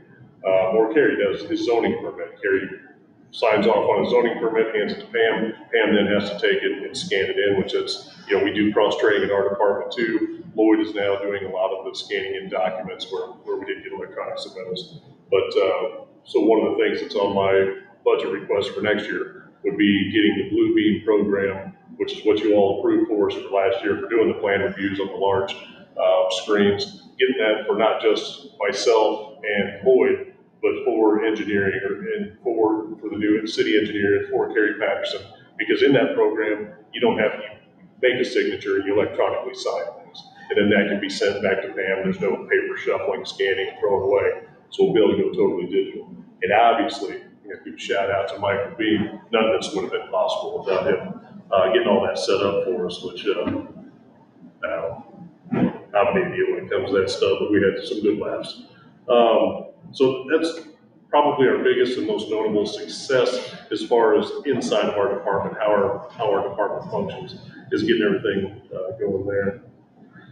Also reaching out to the community, being more approachable or being out there a little more. We do the code officials meetings, we meet with contractors too, we do a yearly meeting with all the electricians. That's our Lake Area Code Officials group. That's all of the jurisdictions around the lake, with Lake Ozark, Sunrise Beach, Camden, and County. I was recently elected to the role of president of that group, and recently elected to the position of secretary of the Missouri Association of Building Code Administrators, which is an ICC accredited codes education. They provide all the training for the inspectors and building officials. So trying to get out there, trying to get more ideas. One thing that I know, I can't remember who just mentioned it, but an idea that I got from one of our last classes was these guys were talking about all the pamphlets that they have online. And that's something that I thought about, but you know, a challenge is, as everybody around this table can attest to, we do have a lot going on. And it's the little projects that you think, man, I want to do that, and you slide it over. Man, I want to do that, but I slide it over. But getting those pamphlets out, because we have people, you know, some of them are on the far end, on one end of the spectrum, saying, you have a pamphlet that tells me everything I need to know about build a house in City Beach. I got a couple thousand pages of code books you can look at. But as far as a pamphlet, but we can do pamphlets for not simple, some of the easier stuff, building a deck. You what's required? What's the guardrail height? Or what's the barrier requirements around the swimming pool? The most common questions that we get. And that is on my agenda. But again, with the influx of what we've got going on, it's work on a little bit here, a little bit there. Some of the other successes are the contracts that you guys allowed us to take on this year, the projects around City Hall. A lot of that's going to be taken care of, and I've got some requests for next year, but it's nothing compared to what we were doing this year. Some of those things, we are to the point where we need to update our fire alarm system, not the sprinkler system, but just the alarm system. It's like a $7,000 upgrade. That's the bid I just received. Our backflow preventers are outdated. They've been in here since I was here last time. We replaced them, but they're probably 15 years old. The last inspection, there's going to be maintenance items like that we will have to take on. We've noticed that we've got some rusted areas in our gutters, so we'll be doing that as well. What else? Building maintenance. If anybody doesn't know, our biggest challenge in building maintenance right now is janitorial services. We've been discussing and talking about it in the future. What is the possibility of having full-time janitorial staff? 1 member, 2 member? I'm not sure what it would look like. We'd have to do more investigating to find out the man hours necessary to complete everything here at City Hall and in Public Works, the airports. Right, whenever we put it out to bid, this is a substantial contract. When you put something like that out to bid, you get one person to respond. That we've been left with a big gap in janitorial services where I'm asking my guys who are already, there are days that recently we've been up to 17, 18 inspections a day. And I say, well, when you get back, rather than do your paperwork, trying to hold that off, I need you to, the floors in the bathroom are horrible. I need somebody to mop them, right? We need help with this or help with that. So that's a challenge for us for sure. Obviously, Doug does a great job with everything else around the building, but the janitorial with my entire staff is something that we're struggling with. But it looks like there may be some light at the end of the tunnel on that. Hoping. Next week. Next week, all right. Hold everybody to that. That's it. It's kind of a short and sweet, but if there are any questions on what we're doing or what we plan to do in the future. So first of all, with the house you're speaking of, we close to the ledge, it's not moving. Real close, yes, sir. Yeah, that warrant. Good to hear. That warrant got I somebody. saw this the other day, thinking, if we have to just bulldoze the damn thing and put a leak in this. I don't know. It didn't all look safe, it's been on for a long time. So I'm glad you made We went through We were discussing those options, and then we got a warrant return, so. Yeah, actually, we had somebody come in and ask us about that very house, speak to Josh about it the very next day. We got word that the gentleman was arrested, so I will never underestimate her power. Cool. Let's see. Do we have any plans right at this point or any methodologies, anything to get the legacy documents digitized?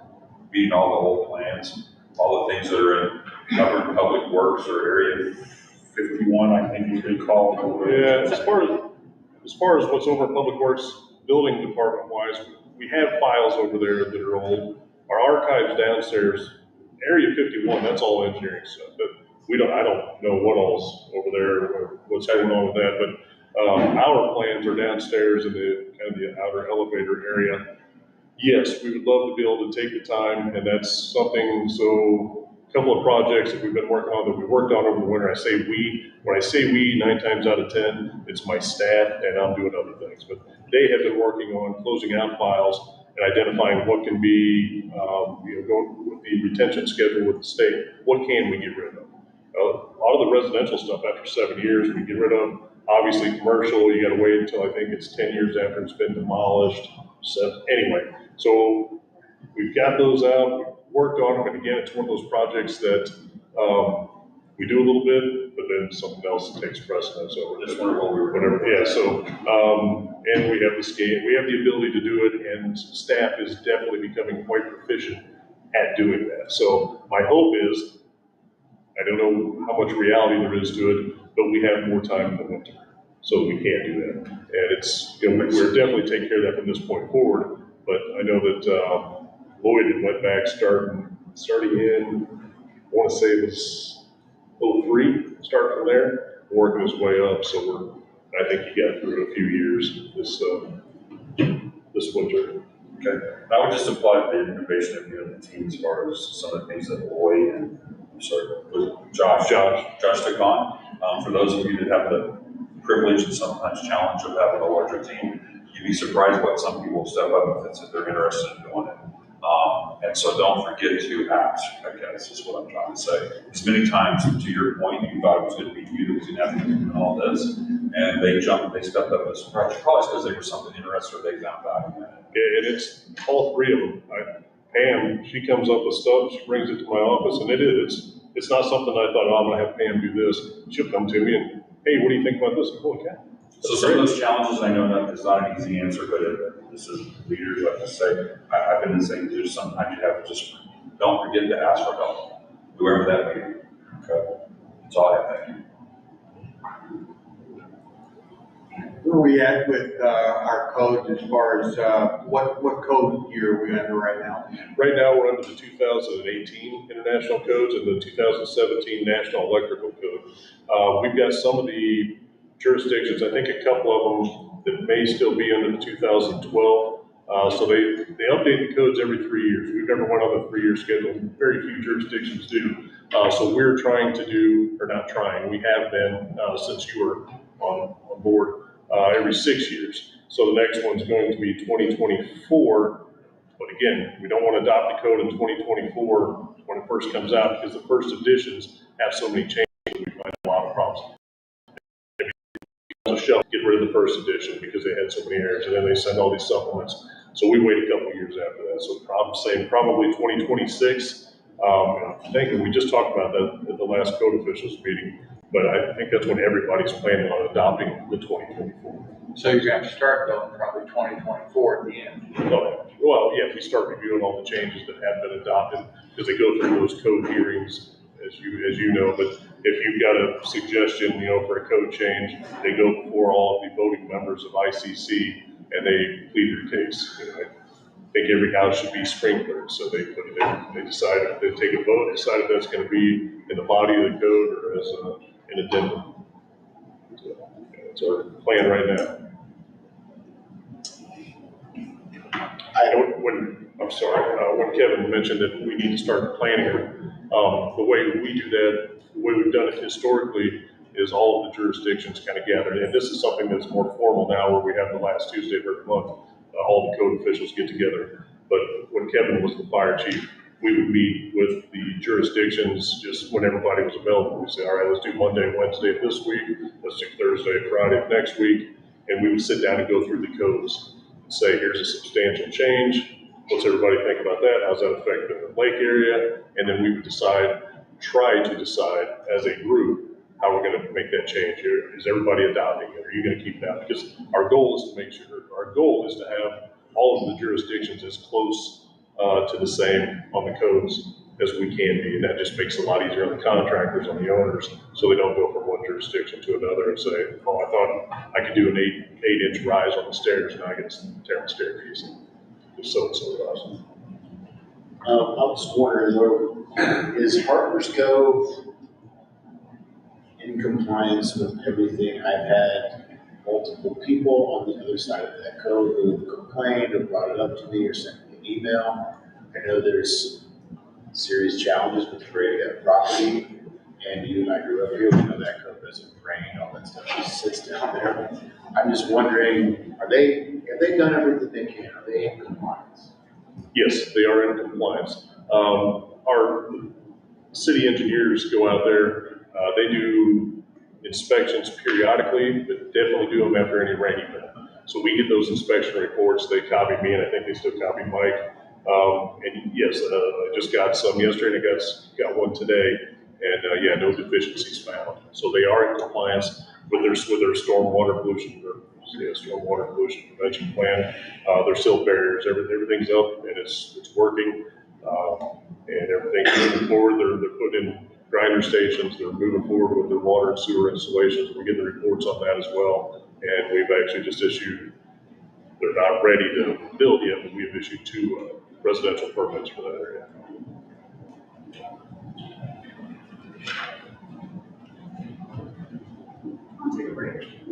You guys No, want fine, a I keep going. No. you guys want a 5-minute break? We're about, not quite halfway. Yes. All right. Sure. I mean, hopefully the rest of the departments can, We always say 5, it turned into 10 or 15. No, Make it Let's- five. if Let's you- do a break at 5. Can we do 5? All right. Make it five. do 5, but we're starting at 5 whether you're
All right, we're unmuted, cameras on.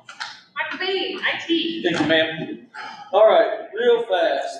Help desk tickets so far, 401, including vulnerability scanning. Percentage when I talked to / that day was around 98%. Current server supported 15, that's virtual and physical. That's down from over 45 3 years ago. Peripherals, 180, speed graph, printers, phones, all that type of stuff. PC workstations, 110.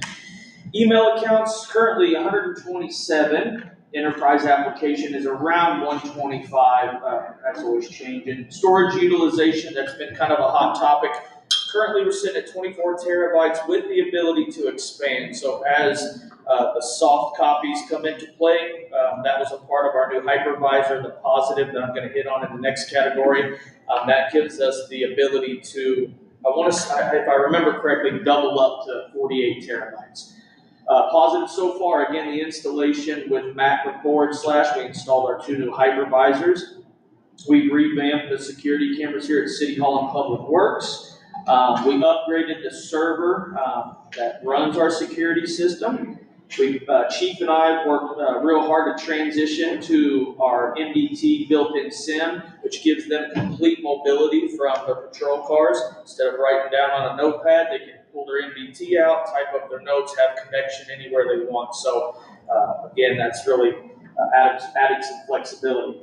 In the last 2 weeks, we've implemented, and I'm in the process of building MOS 360, which is an admin tool for all of our iPhones and iPads that we have. So that's an ongoing project.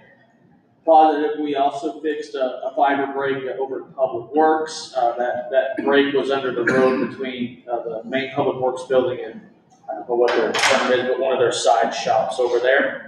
Another positive that's not on here that I wanted to say, we've recently added a large multi-function scanner over at Public Works. So with the ability, or we now have the ability to scan up to, Mike, do you remember 72 inches? Is that what that scanner is? So across all departments, we have the ability now at Public Works to go soft copies all the way across the board. Struggle so far, continuous changes in pricing and availability of IT equipment.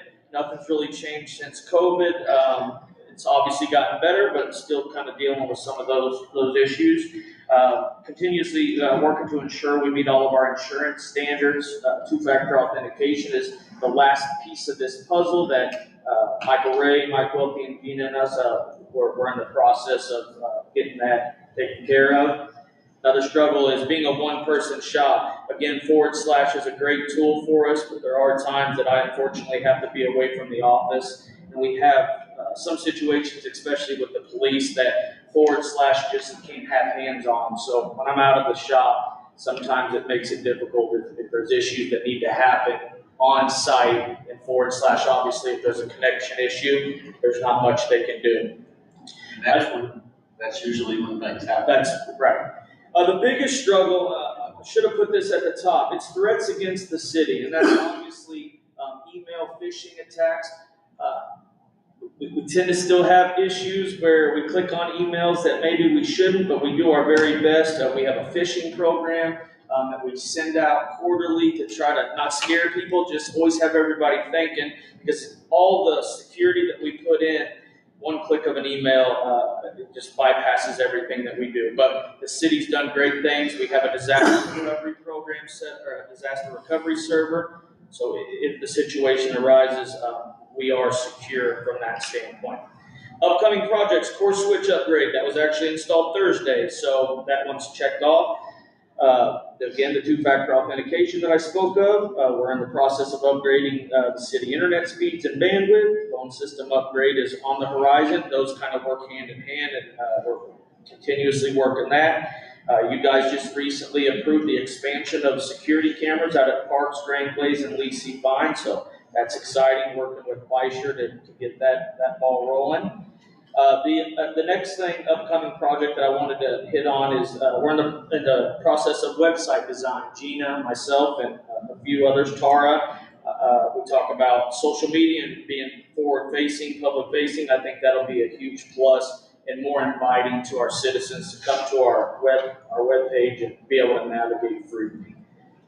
That's all I have. I just want to give thanks to the mayor and the board for supporting IT. I know a lot of the things that I do are behind the scenes, but security and everything that you guys have allowed us to do, I feel like we're in a much better position than we have been when I started here 5 years ago. So thank you for that. Open for any questions.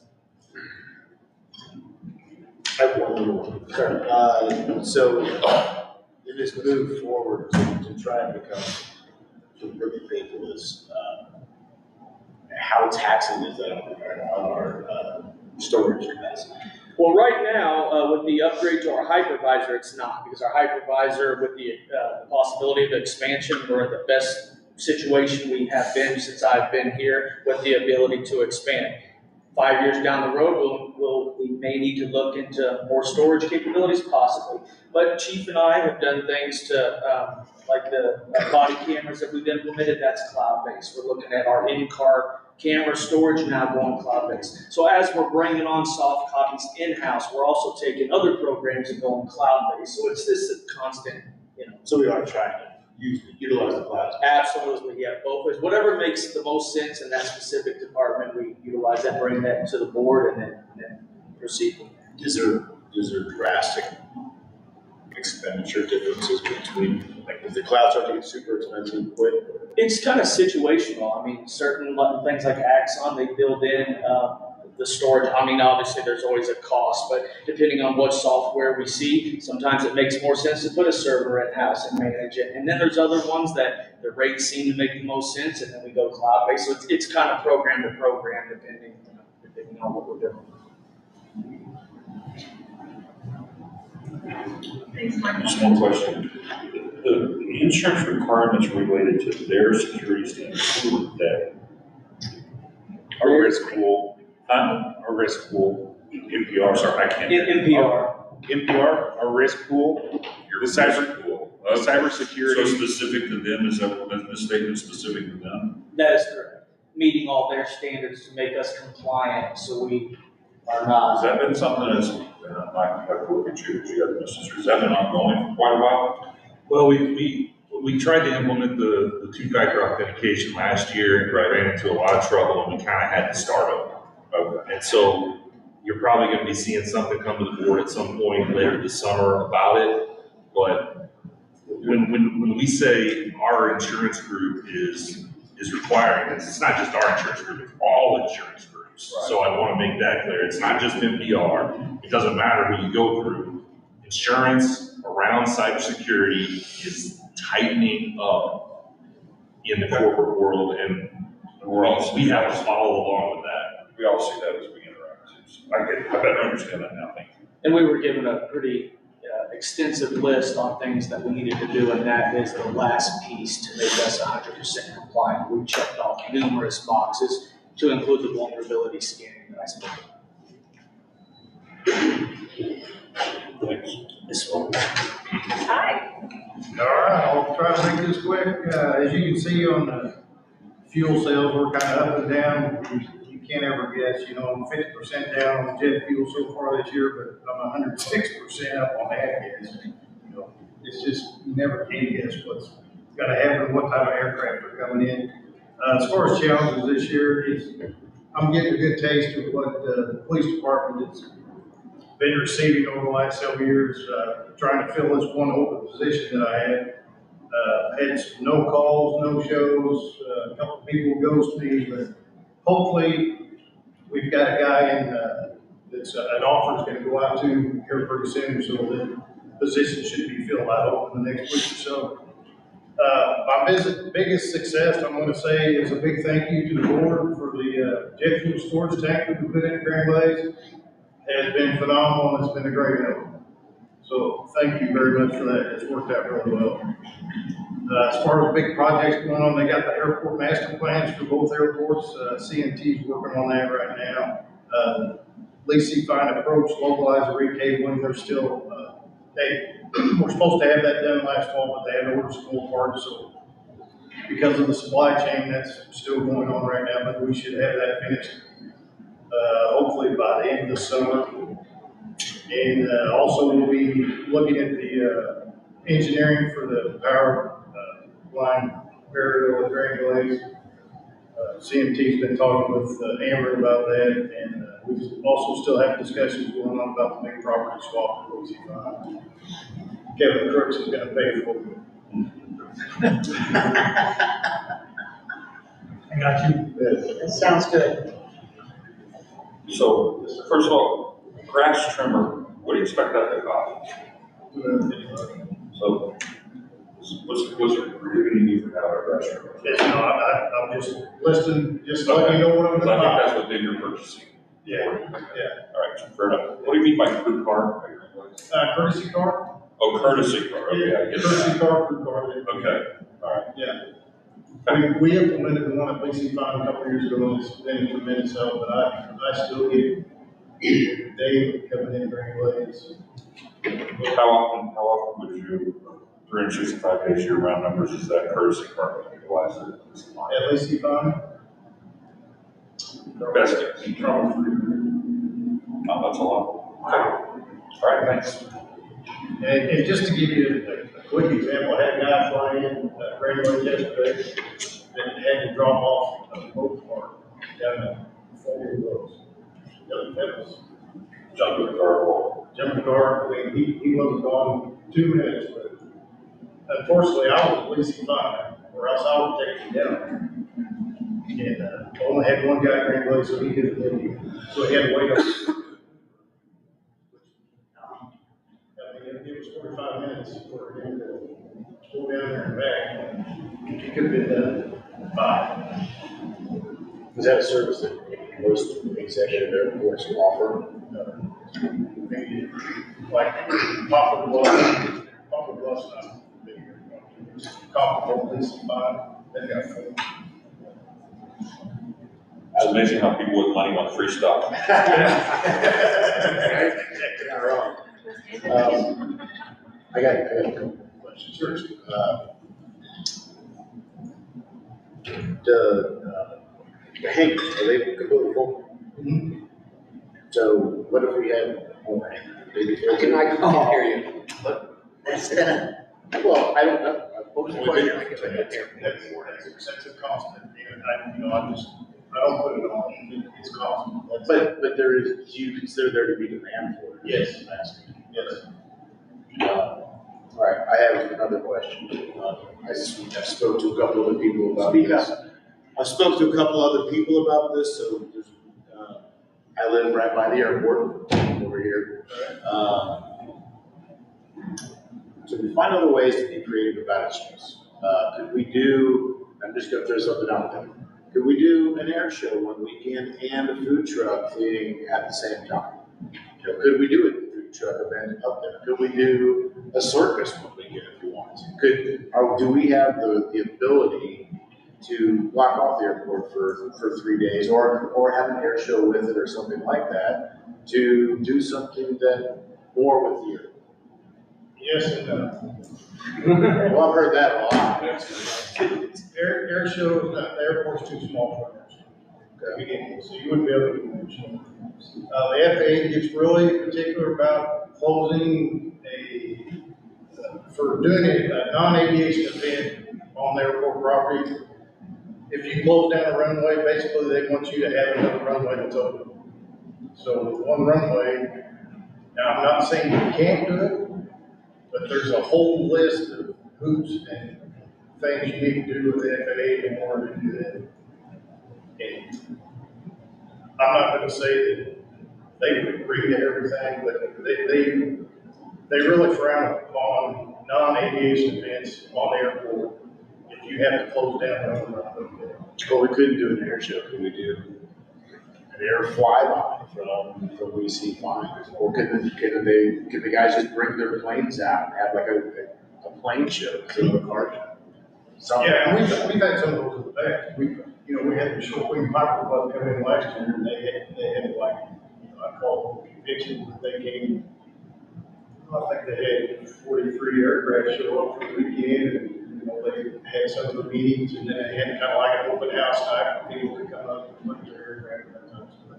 How many hangars are at the airport? 23. At the Grand Place? Or 4, right? Yeah. With the waiting list. Yeah. With a waiting. That's all I have, thank you. Hey, Eric, Parks and Rec. Yeah, I'll try quick, got a little bit. Eric, really speak up. Okay. We're gonna have to get close knit next time. Try to go through this very quickly. Current activities, Little League weekend tournaments right in the middle of the season, trying to keep up with everything, getting the fields prepped every day, because we have field rentals every night for practices, and even a small church league. In between that, this is the season of large elementary school groups showing up unannounced. So that's been fun when you have 2 or 3 kids all at once that you've been planning for. It's okay, it's a park, that's what it's for, so get that overcome. We recently cleaned up the lakefront property quite a bit, lots of cleanup and improvement projects in Phoenix. Been busy planning logistics for future special events and scheduling with vendors. We are working on a facilities pricing update for future board of Aldermen meeting. And unfortunately, our pricing for our fields and rentals and shelters, I don't think have been updated for 5-6 years, 8. So we researched the facilities in the area, and we're going to present updated pricing at your meeting. I've also been busy with master plan, schedule planning, future construction projects. We have recently met with a vendor that's interested in running our concession stand. He's very adamant, he's interested in it, get established in this area. We're going to work with Mike and open it up for bid. Look forward to that, see what happens. Parks Master Plan, last month or so, met with all the board members, the mayor, city administrator for input. Cole came out, again, appreciate your time. Working with Cochran Engineering in the process of updating some of the designs for that. Also reaching out to vendors for pricing. I'm hoping to have my first project presentation and recommendation on the master plan timeline as an agenda item in late July, if all goes well. Dragon Smoke Barbecue Competition, had a very successful logo created by high school students at LCTC, and the contract has been signed with Lamar. Logo and event information will be posted on 25 billboards in mid-Missouri by August. That's a big deal. Thank you, Carrie Patterson, for your help with that. Appreciate it.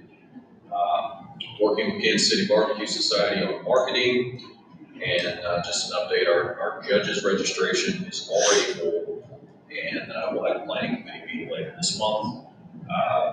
Also recently met with local Frisbee golf organization and working with Magic Dragon Trail Group about possibly working together to put in a walking trail, multi-use trail in the city park, and a 9-hole Frisbee golf course.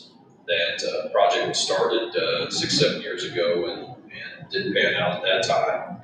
I'm going to walk proposed areas probably in the next week or 2. If approved, project will be completed with mostly volunteer work, and I think it would be a nice addition to the park. Construction projects, the culvert project was completed in March. Sewer department last month completed hooking up irrigation lines. We're very appreciative of that. Our grass is not liking no water. Road department still needs to pour concrete and curbs on either side, and they're very busy right now, so we'll get to that. The park maintenance building bathroom update. Met with Cochran Engineering to finalize plans for the new park maintenance building bathroom the end of last month. I think the contract for the project is to be awarded this month if all goes well, and I just got an update from the water department. The trenching for the water line to connect to the shop is going to start in the middle of this month.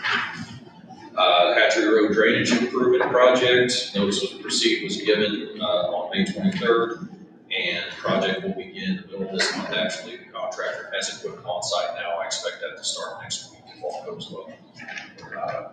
Proceeding that, after that, Hatchery Road Resurfacing Project will start after the drainage improvement. I've been told that'll take 1 to 2 days. We're going to try not to shut down the park to do that if all goes well. They try resurfacing one side at a time. So my Michael mentioned the surveillance camera system at City Park. Approval notice received was given on May 23rd. Waiting on a vendor to schedule a date for installation. That's exciting. Scope of work will entail installing 1 camera at the front gate, 5 cameras in concession stand area, and 1 camera at the main parking lot. That's going to be a big asset for our police department and parks teams. So we can keep an eye on things when we're not there. Dispatch will have access to the cameras 24/7 so they can look and see what's going on anytime. The PA system for the City Park concession stand is being installed this week. The technician has been out there the last couple of days. That will be a big deal because we'll have the ability to make announcements during our large tournaments and events. If there's an emergency, if there's inclement weather, lost child, etc. And I think we can possibly even provide music for smaller events, and we won't necessarily have to pay a DJ. So, new irrigation pump, still waiting on Cochran to confirm correct pump for replacement. Waiting on an update from them.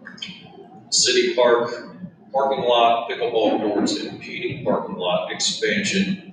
Design work for the parking lot projects, pickleball courts are almost complete. Will be sent out for bid this month. We're really hoping for completion of this project before the Fall Food Truck Festival in September. That would be huge. It would be great for parking. Okay, successes. One thing that we tried to do earlier this year, and I did this in my previous career, was we took the park staff on tours of the Jefferson City and Columbia parks. I felt this was very important to get out and see what other park systems are doing, maybe get new ideas, things we can do to improve our own facilities, and also it's great networking. And I've already utilized that several times, so I can call a guy, what are you doing? What's your opinion on this? So, Spring Food Truck Festival, all of you know, extremely successful. 7,500 people in attendance. That's actually a very accurate number because we used a car counter this time. So another success. Sorry, other departments are having problems, but we were able to fill our park tech position full time. David King, really great guy, hard worker, positive attitude. He's a great asset to our team. We're happy to have him. The cap agreement with conservation to manage City Park pond. The biologist has already assessed, and he said he's going to begin treating the pond as early as possibly next week to get a handle on vegetation. We should have it looking nice by our August fishing derby event. So, success transition from rec desk to civic rec. Civic rec is just a little bit more user friendly, but I also kind of listed in challenges because there's been some hiccups, but we're managing, and I think it's going to be a good overall fit long term. I already mentioned Dragon's partnerships with LCTC and Lamar. Another success, again, I mentioned this, the park tours, the master plan meetings with Board of Aldermen. Really appreciate you all taking the time to come out for that. It's easy for me to sit here and tell you about things all day long, but when you're actually there and you can see what it's about, those things have a different perspective. Community civic group participation, really been trying to get out and being new to the position, get to know our civic groups, assisted LCTC, several mock interview programs, and recently completed the Leadership Camden County course. We've had some success marketing for special events. Jake Alexander, our recreation specialist, is a great asset for that. I think we're doing a great job with that. Big success was lakefront access culvert installation. That's a very beautiful part of City Park, and people couldn't access it. So let's see, schedule 2023 improvement projects, parking lots, pickleball courts, PA surveillance system, bathroom for maintenance shop. That is all great successes in our world. A lot of improvements. We're very excited about it. Challenges. The new events. Planning for a new event is always a challenge. We didn't know quite what to expect with the food truck festival. It was a great success, but we learned very quickly that there's things that we need to improve. So we're going to be better prepared for our September event. The park rules, leash pets ordinance, that's been in place for many years. We recently, in the last couple of months, started enforcing that. I felt it was very important for liability and safety for our visitors. Overall, it's been fine, but it has been definitely a challenge to educate the public. Weather for Little League weekend tournaments. Last year, we were rained out 11 times. This year, it's basically, we didn't have the irrigation line hooked up for a while, so our field suffered. And our team is very particular about the appearance of our parks. So, I look at the new marijuana smoking ordinance. I know the second reading's coming up, but I think that's going to be a challenge because we already have that problem in the parks. The outdoors, I think it's going to be a popular place to do that. Staffing, seasonal maintenance. Our concession stand, we're fully staffed, full-time, but we recently lost our seasonal maintenance, so we have no seasonal maintenance right now. We will advertise for more, and if not, we'll make it work. I mentioned transition from rec desk to city break has been a challenge. There's been some hiccups. And another challenge is just aging infrastructure. Right now, we have a 20-year-old irrigation system in Meeting Park. Our baseball fences are old. Irrigation installed at City Park was 2009, and it's very maintenance intensive to get rocks in it. We have to change out valves all the time. So that's going to have to be addressed at some point. Another challenge I see too is lack of recreational opportunities for city residents. And speaking to some of you, it seems like our park system has very much been set up to cater to our out-of-town tournament directors, our big tournaments and everything, and there's just not a lot to do in the parks for our locals, and we want to change that. So I look at that as definitely a challenge. Facebook, it wasn't mentioned, but the Parks does have a Facebook page. I'm the administrator on that. I see it as a challenge, and in my previous job, I was an administrator for many years. It's a challenge that you got to put a show on for people every week. You have to make it interesting. You have to make it relevant. So, the social media coordinator will be very. So if I get that full-time person, which I bet Justin might be helping me promise that, take that off your plate Yes, too. and I may have a suggestion for you. So yes, I mean, I can do it, but I'm an old guy and I'm not relative to some of the younger generation, so I do my best. And that is about it. I know we're pressed on time, so I'd be happy to answer any questions that you may have. Sir? Did you have a tournament this weekend? Yes, we did. Was it involving both parks? Yes. Because I came by Phoenix and it was just loaded all day Saturday. I went by there early, came back by there late, and I thought these are some of the fields where you may be losing. So most of our tournaments does not involve Phoenix Park. Our tournament directors do not like to use it because there's no parking. One field is 200 foot. We talked about they'd rather have 300 foot fences. So that's the field that he and I both love, right? Yes. Just making sure. We will have separate conversations on that. 63 stolen bases there. Okay. Can't still waste the T-balls. Oh, that's right. I have a few questions. By the way, I was very impressed with your master plan. I really enjoyed touring the park. I drove through it one time. Didn't realize how much opportunity was down there, and it really looks good. But looking at your master plan, I can see a direction that you're going. I was very impressed with it. One of the things you brought up that day was, what would be your first thing? So, what is your first thing that you want to check? That you would want to? Well, you're going to kind of steal my thunder here because I was going to present this, but if you really want to know right now, my first thing is an all-inclusive, all-recreation playground, splash pad, and shelter in Meeting Park. I feel like there's a need for that. I feel like we need to concentrate making that a park for recreational activities and shift all of our baseball and sports events at City Park. Not to say that we don't have more recreational opportunities there. Do you think we can do it and keep that baseball field? No. And to be blunt, we put a splash pad and a very, very nice all abilities playground there and a large shelter. You have to have additional parking. There are no splash pads in this area. It will be very, very. Because when we were down there that day, there was a second option with the field stay. Yes. Well, since then I've got the updated plans from Copper and it's. Okay. I'm sorry. What if we put your stone bases right? Can I get a print? We can put. Hey, look, there will be other people come up.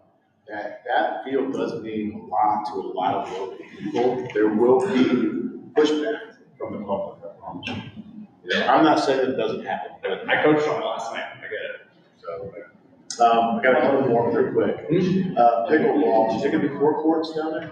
2 courts. Just 2 courts, really? That's really all we have room for. Now, I think it's going to be hugely popular. We're getting calls, we're getting asked for updates all the time, so I foresee the need for more. Okay. Because there is a capability of building it, and they have these all-purpose roll-ups that come out, they roll out, they're really, really good. I thought if it was built big, I think it would work. So Eric, I have a question, sorry, Justin, because I know if we get too deep with the weeds in restaurants, when do you expect to present the newly updated or changes in our priority list and dollar price of to the board for the master plan? Because I know that's kind of the next steps. It's like, you know, taking in everybody that made comments. What are your new prioritization lists? Where's the prices? Anything? What do you think that'll be to the board? Second board meeting in July. If all goes well, that'll give me enough time. You also saw on our tour that when we looked at this piece of property back here, the Jenna Woods Dog Park, if you will, you said that you thought that was something you could do in the winter. Do you still feel that that could be done this winter? Because I think the city gets a dog park. It's kind of odd that we don't have it personally. With some assistance from Public Works, I think we can. Things could change between now and then. Ty, you said do you not have a plow truck out at the leasing line? I got a new plow truck, leasing fund this year yet. Okay. You have a plow truck too, right? Right now, but yeah, it's scheduled for replacement. Okay, so just last thing, I brought up this branding thing earlier, and I think an easy way is trying to think outside the box a little bit to present this to like a young group of people that want to come work in the city. Well, we've got some pretty awesome parks. We've got these nice facilities. If our tent was our parks department out there promoting the parks and all the events that go on, and our come over here and work people are out there too, presenting the employment possibilities of the city, it might be an interesting way to make it an attractive presentation. Just a thought. I'm sure that's something that could be added to the City Tent Fall Festival. We can have a tent at the September Food Truck Festival event. It would be difficult. So a couple things. One, we may need proper heated restrooms. Are they functioning any better yet? Yes, they are. Cool. If they could replace the toilets, brand new toilets in, and magically they're flushing now. So Are they pressure flushing? yes. Cool. And then the other thing I'll just say is we do not have a date yet for that water line to your maintenance building. Is that correct? I just got an update from the water department, and he told me the next 2 weeks, sometime the next 2 weeks, they're pretty covered up. It just seems like that must have been lagging, and I thought that, I got the impression that was gonna happen a lot quicker. And then the last thing is I just heard you talking about completing the restrooms fairly quickly, but I didn't hear that the design's done or we're even ready to go back out to bid. Did I misunderstand? The building improvement project that includes the improvements at the park as well as the improvements for Public Works went out to bid Last Thursday. last Thursday, so it's out to bid right now. Oh, it is already, okay. Yes, sir. All right, cool. Somewhere I thought we were still talking about the design, misunderstood. That's all I have, thanks. One additional thing I forgot to mention is I am accepting bids for spray and installation for the maintenance shop. I think I talked about this with every one of you. It's a challenge in the winter time on equipment. Very uncomfortable, very cold, and we're confident that we insulate the shop. We add one additional Pelican heater. It will make it comfortable, and actually the bids are coming in fairly cheap. I get one more on Thursday, and then that'll show up on the budget. Looking like we can do it. You're not reducing the height of that shop, No. Do we have heights for any kind of ceiling fans to try to push the hot air that's gonna, the insulation is gonna be bolted back down? Yeah, Okay, we cool. can do that, and again, one more of those Pelican heaters, and we think it'd be very comfortable, and like less than $10,000, so. Okay, well, there's some more questions for Eric, Public Works, and then we'll follow by Mike and PD. Check. Public Works, thank you. My positive things and negatives are intermingled here a little bit. I'm not gonna lie, I put this thing together today. I've been the interim sewer technician for the last several weeks, so bear with me here. Public Works Improvement Project, which is for the Public Works building, starts in late summer. That's gonna be the much needed locker room installation, showers, bathroom expansion, and then the wash bay, so we can better maintain our equipment there at Public Works. That's a huge positive for us. And then the Public Works staffing study is currently out for bid. That kind of relates to a lot of the staffing issues here too. We'll get to that in a little bit. And then what I forgot here is cartograph. I know we just approved that the other day in the last board meeting, but I think it bears repeating. It's going to be huge. A shout out to Mike and Aldermen Ross for helping out with that selection process. It's just going to be huge for all of Public Works and probably a lot of the city in general. It's an amazing product. To the transportation department, there's currently 7 of 8 full-time employees in staff. We had one recent opening. I had an employee that had to leave begrudgingly for a family health issue, but I'm sure we'll have no trouble filling that position. By and large, the department is well staffed, operating smoothly, and they're killing it. Rob Long is he's well seasoned and he's a good leader. The department recently finished the East-West Parkway road striping. We did get a lot of comments about how much more professional looking the striping was, and that is because we borrowed an actual road striper from another group, and we are looking to purchase that equipment. It does pay for itself. That is not a huge ticket. The East-West Parkway consists of about 50% of the entire striping pie, if you will. We're in an odd, even sort of scheme where we'll do the parkway every year, and then every other year we'll do the side streets, stop bars, and whatnot. So essentially, they'll be doing twice the painting next year, and that flushes out well because the parkway obviously has 10 times the road traffic and wears out twice as fast. And so next year will be quite a bit more painting, but we found that that's working out pretty well.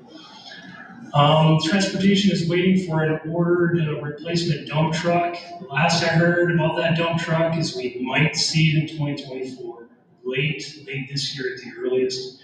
And then we're also waiting for a passenger van, which we use to facilitate movement around the inmates for that program. The one we have is hanging in there barely.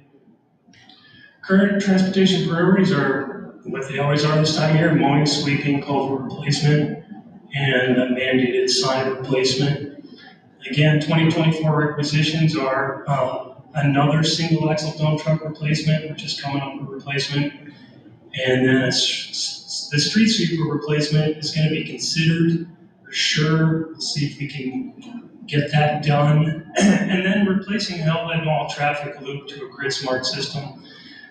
Most of our traffic cabinets are pretty outdated. We'd like to get rid of these magnetic loops and some of the controllers and start upgrading those to a grid smart, which basically means it's a single camera looking at all the intersections and all the lanes simultaneously and making that logic, putting it into the controller and managing it. It's just a lot less trouble-free than the existing magnetic loops that we currently have. Moving on to the water department, these are kind of the young Turks of Public Works. There's 4 of the 5 full-time employees there. 1 new hire is inbound. That one opening was created by just a simple transfer into the transportation department. That employee found that his skills and his interests were more aligned with transportation, so that's a win-win. The Bluff and Swiss Elevated Tower water storage tower washout project is about 2 to 3 weeks out. And then with that project too, Bluff Tower will have a mixer installed with that same project about 2 to 3 weeks out. Passover elevated water storage tank communications improvement is close to completion. Believe it or not, that Passover elevated tower has never had communications to it. So we're bringing that into SCADA so we can monitor the levels as well as the chlorine and fluoride residuals. Previous to that, we'd have to turn that tower off every single weekend and turn it off every Monday. So that's fun. Water loss, still an issue with the water department. The water loss is simply water we don't know where it went. It's unaccounted for water. It's still quite high within the system overall. The reason for that could be kind of death by 1,000 cuts, by small leaks. But Zach is going after that and doing research. He's going after the low-hanging fruit, making sure the wells are reading correctly, and that's an ongoing project. He's also, we finally got the water meters that were ordered in January, PRBs, and those replacements are underway, using up the water meter inventory, thereby also increasing unaccounted for water.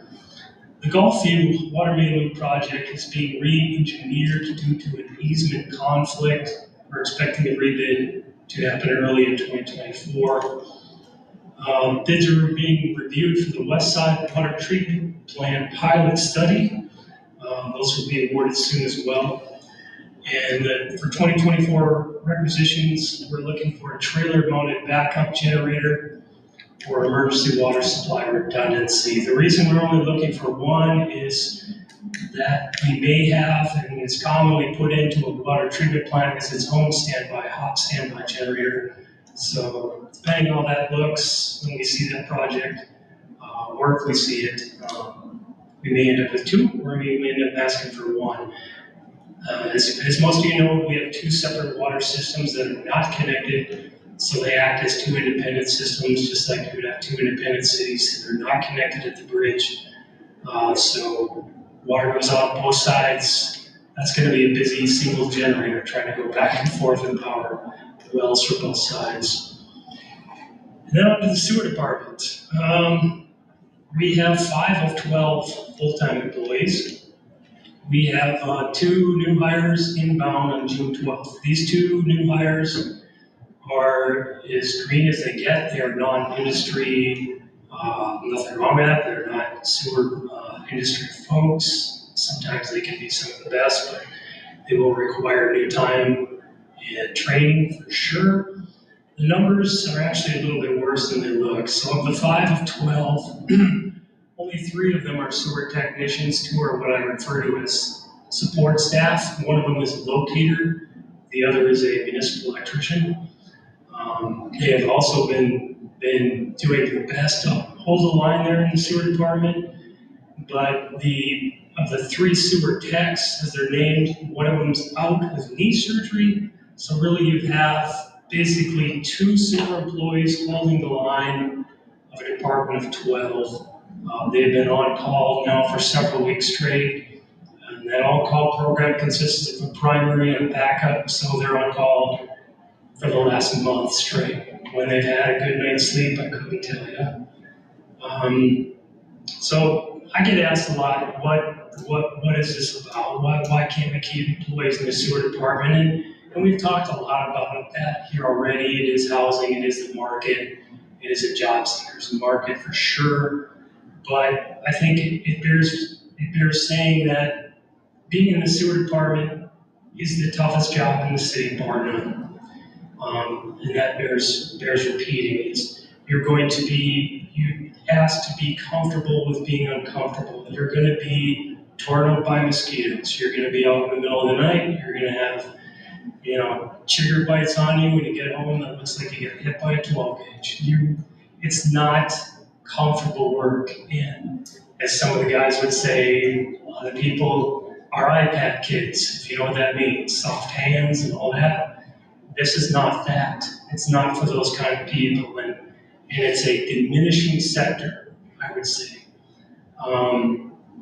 We can talk a lot about, improvements we can make and what we can do for retention, but I absolutely agree because we do a pretty fair job of getting these people in the door. I've been here 2 years and I've seen 2 cycles where we basically emptied the entire department. Getting them here is not so much a problem as it is keeping them here.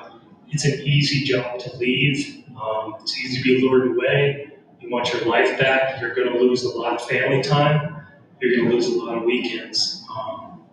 And it's just kind of the only thing I can come up with, as I've looked at it from all angles in the last 2 years, is to spread the pain on over more employees. So now going back to the public works staffing study, I'm excited to see that.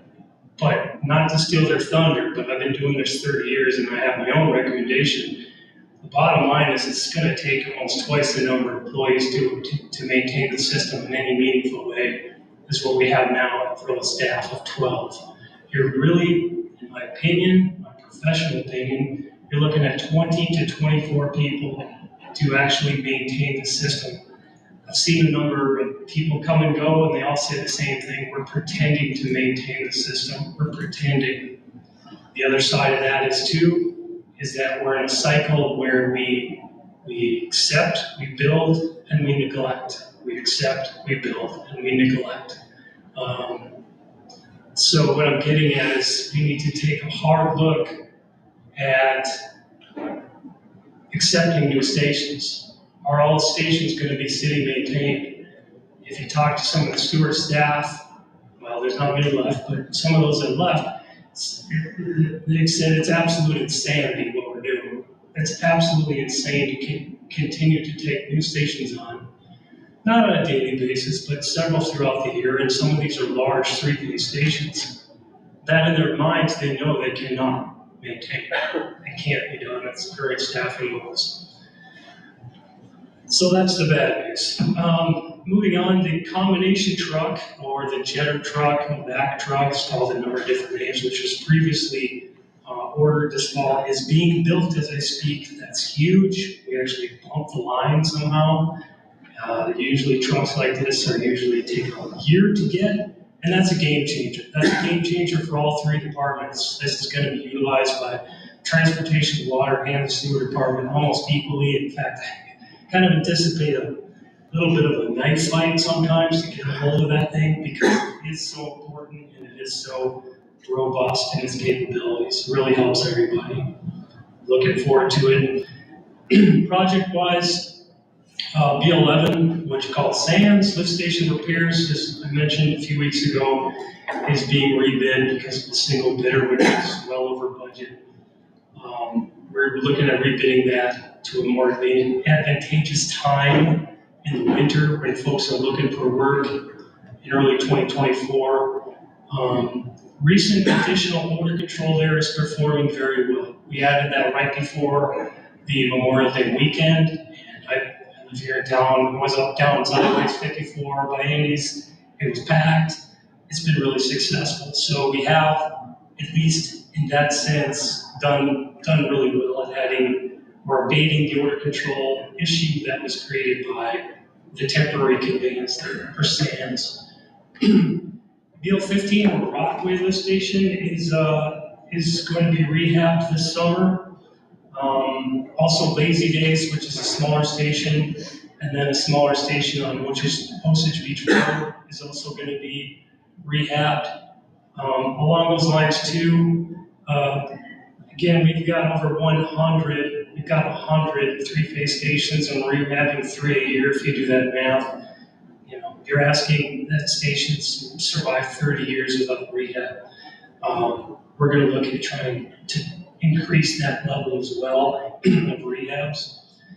Not let them completely fall apart before we do rehab. TL03, which is in Tantera next to the Wingate building, that lift station was identified as needing improvements. We're real close there as far as the plans go, but we decided to do a little studying there to make sure we have the data correct. So we're delaying that project just a little bit to gather some further data. And then for next year, Sands and Rockaway will also need some pretty major renovation in the way of motor controls. They have the original motor control centers. These are the main switching gear, the 3-phase bus bars, the ATS switches, automatic controllers to switch from generator power to line power. They're big tickets. Those are gonna have to go out in 2024. And then finally, in the sewer department, the pumper truck, we have 1 pumper truck that is down, unfortunately. We've been relying on private contractors to pick that work up for us. If you remember, we've replaced the engine earlier this year. That took several weeks, and now I'm towing that pumper truck tomorrow to get a transmission completely replaced. Bottom line is that truck isn't gonna last, and we need it to last. It's the Johnny-on-the-spot truck that they almost always use in any emergency or equipment failure, and so we're looking at doing a replacement on that vehicle as well in 2024. My voice is going here. Any questions?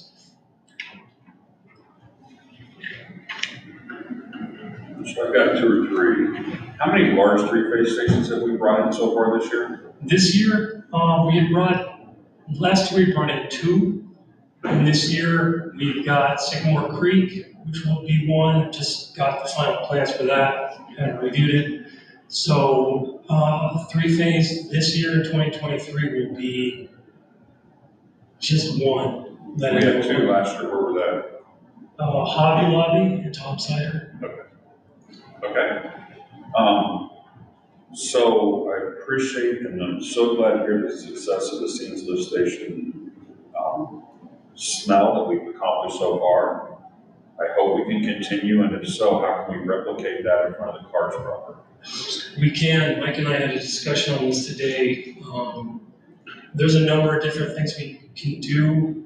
I don't want to take up too much more time. I can go offline with you. We have a plan to do that. We absolutely have a plan. We absolutely have a plan to do that, and it can be done. Okay. Absolutely. And then the last thing I'll just say, well, I know I have one other question. The staffing and 5 of 12 full-time employees, 2 not new hires are inbound. So does that mean we're going to have 7 of 12? Correct. As of June 12th, we'll have 7, but again, it takes 3 to 5 years to be an effective sewer tech. You know, I wasn't sure if that 5 included the 2 new, is what I'm asking. So it did not. Right, So we had 7. Okay. And so then back around to the sewer smell. Yeah. This is a general thing for us as a city. You talk about branding. We talked about this earlier today, Michael. At the end of the day right now, our brand doesn't look so good because it's very easy to say, Osage Beach smells like the 4-letter, okay? I think, like Colby and I talked about this a little bit, I think that for years we've had a problem with Sands. They tried many different things over the years, and honestly, it was a problem, but it kind of went away, and maybe our, how would I say, folks 10, 15, and 20 years ago just accepted that. But I think the reality is our customers don't today. It's not acceptable. We're going to have to look at it in different ways. So whatever you're able to do at Sands, we need to do that everywhere real fast, is what I guess I would say. Because the idea that our current brand image is that Osage Beach smells like is unacceptable. I'll leave it at that. Just Sands is the one behind me. At base of the road. Yeah. Just to reiterate it, kind of back that up, I completely agree with everything you say. Our brand is suffering because of that. There's no doubt about it. We bring it up constantly. They don't understand the issue. They don't understand the problems with logistics. I know you guys are under a lot of pressure. need to get it fixed. I think the board, I think everyone here thinks that. I think we should all be, employing people in sewer has got to be the hardest thing, probably in the city. So I think that like, when we're talking about branding, you know, maybe we get to turn that into a positive. We fix this thing, we go out there, we're trying to get people in, hey, look what our team has done. We want to take that negative, fix it, and turn it into a positive for our brand. And that comes back to all of us trying to help you find employees. And I have some ideas on that. I'm just going to stop by one day and talk to you about it. Don't take up any more time here. But I think that the board, as we've talked about it, we understand that that's really, really tough. And I know I'm the person who can help. Appreciate it, thank you. A couple questions. One, our water system on that side of town, we are connected to Lake Ozark. The east side, yeah. The east side is. So that's all we has have a back small- up to Lake Ozark? Yeah, the hydraulics that haven't been flushed out by neither I nor Matt. So with an interconnection like that, you can use it as an emergency, but only one person's going to win. And that's going to be the person on the lower side. Which one of us is on the lower side, I don't know. Whoever is the winner in an event that, let's say, Matt was in trouble, Lake Ozark was in trouble, and I felt I had the capacity, then I could give them that water, but I'd also, like any, public works superintendent, I'm gonna watch my water first. And so, yeah, interties are good in an emergency. And we also have an intertie with the hospital as well on the west side, but there is one interconnect. And honestly, I haven't had the time to dive into it to see who is the winner there. Well, the game plan, just for your information, was previously, if that occurred, if one of the systems went down, is that valve, which is done by hand. You turn a valve on and fill up whoever. If we had the water and they didn't, you'd fill them up at night, and they'd have to work off the night, and then during the day, you'd fill your own back up. So I mean, there was the logistics with that, that could be used. And if one of the towns was down and they were shut down, but all of a sudden they had a fire, I mean, there were some things that were done with that. And yes, I know it wasn't the perfect world when it was done, but there is some, it can work. Yeah, absolutely. There's some emergency capacity there, but like I said, only one person wins. Well, and but yeah, who that is, sometimes it's got to be that way. You got to give and take. Oh, absolutely. What about on this side of town? Again, there's not a lot of capacity there. The hospital's quite small. It's a small well. It was designed to maintain the hospital. We could drain that tank in an hour or two in summer. We could pull that down to air. That's really not an option. It can survive as, and we will use it, by the way, for these tank washouts for the day, but in high demand, we're on our own. We need to maintain our own system, and that's why the backup generators are so important. During the January power outage events, we actually came quite close for me to start sweating the water, and this is in winter. We were out for a number of hours, and just brings a point home that we need to have redundancy on the water too. And that's the road we're going, but not a lot of extra capacity. I think with the wastewater treatment, or the wastewater master plan, in the coming years, we're going to be looking at adding additional storage capacity. It is a little bit taxed, but the production is there. We have the wells for sure on the west side, but again, that's where the treatment plan comes into play. You wouldn't want those wells running, other than Swiss Well 3, which is what we're leaning on. The other two wells are high in iron and manganese content, high turbidity, high color, and it's safe to drink, but no one wants to look at it. A bathtub full of brown water. So, and that's where we're headed with the wastewater treatment plant pilot study. Some water is better than none. That's right, especially for fire. Yes, sir. Your situation on your sewer stations, and working on that, I would challenge you to provide a written direction on what it takes to maintain those stations. And then let's look at that and see what it would cost us to have that done out. Yeah. You don't need an answer now, but I think that's a way we need to get these, that we can't keep pushing them off. You're gonna hire, if you had the full staff right now and hire 12 people, 3/4 of them are not gonna know what they're doing. It's gonna take them a couple of years. And so we're just getting further behind, and something else is gonna break, and then we're gonna stink. So let's get it done. Let's figure out what it would take to get it done, and you get that information, and let the board decide if we have the money or not. Right, and I think a lot of what you're saying is going to be addressed with the staffing study, I hope. If it's done right, and I have no reason to believe it won't be, that's exactly what they're going to be doing. I can do that myself, but it's better to have a third party come in that's done a number of these. I mean, I definitely have my own opinions, but I'd like to hear what, experts that have done this before, for the normal staffing. Now, saying normal, we can't reiterate enough, our system is a one-off, it's a monster, it's different. And to that end, with odor control is part and parcel, or let me just say odor is normal. I hate to say it, in a pressure system. We are not a gravity system. Gravity systems have a number of advantages that we don't. We store sewage in cans outside homes, along streets, along major commercial corridors, Sands, Rockaway. That is difficult to deal with. And odor control by a normal system would mean you got a few, maybe you got 10, 15 lift stations, and they're usually placed well outside corridors.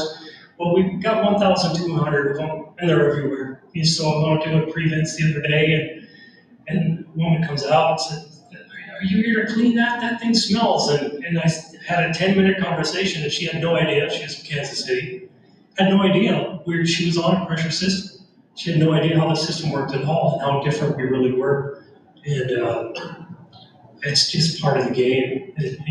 With a pressure system, you're going to be storing sewage. It's going to get old. It's going to be out of aerobic conditions. It'll be devoid of any oxygen, and it's going to gas off H2S. That's the chemistry. We can't change it, but we can do things where we need to, and we should, to, again, not have, Moses Beach, it smells. Yeah, we can do better than that. We have to do better. That's right.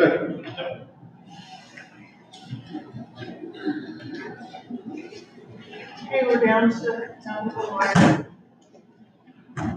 Mike, Monty? Thank you, Mayor, members of the board.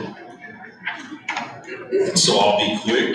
Most of the project updates I was going to talk about have already been talked about by the department heads that are doing those. So obviously my role here is to assist the city administrator and direct administrative supervision over public works, engineering, airports, and IT. I also do a lot of research into grant opportunities. You're going to find 2 resolutions for grants on the next agenda, one for a future sidewalk project and one for the possibility of continuing our hope to study possible trail additions throughout the city coming here. The project list is there. The project list is daunting. Just a quick summary here. In 2019, the city completed 13 total projects. Last year we completed 19. This year we have 26 on the books. And that doesn't include some of the smaller projects that aren't construction related.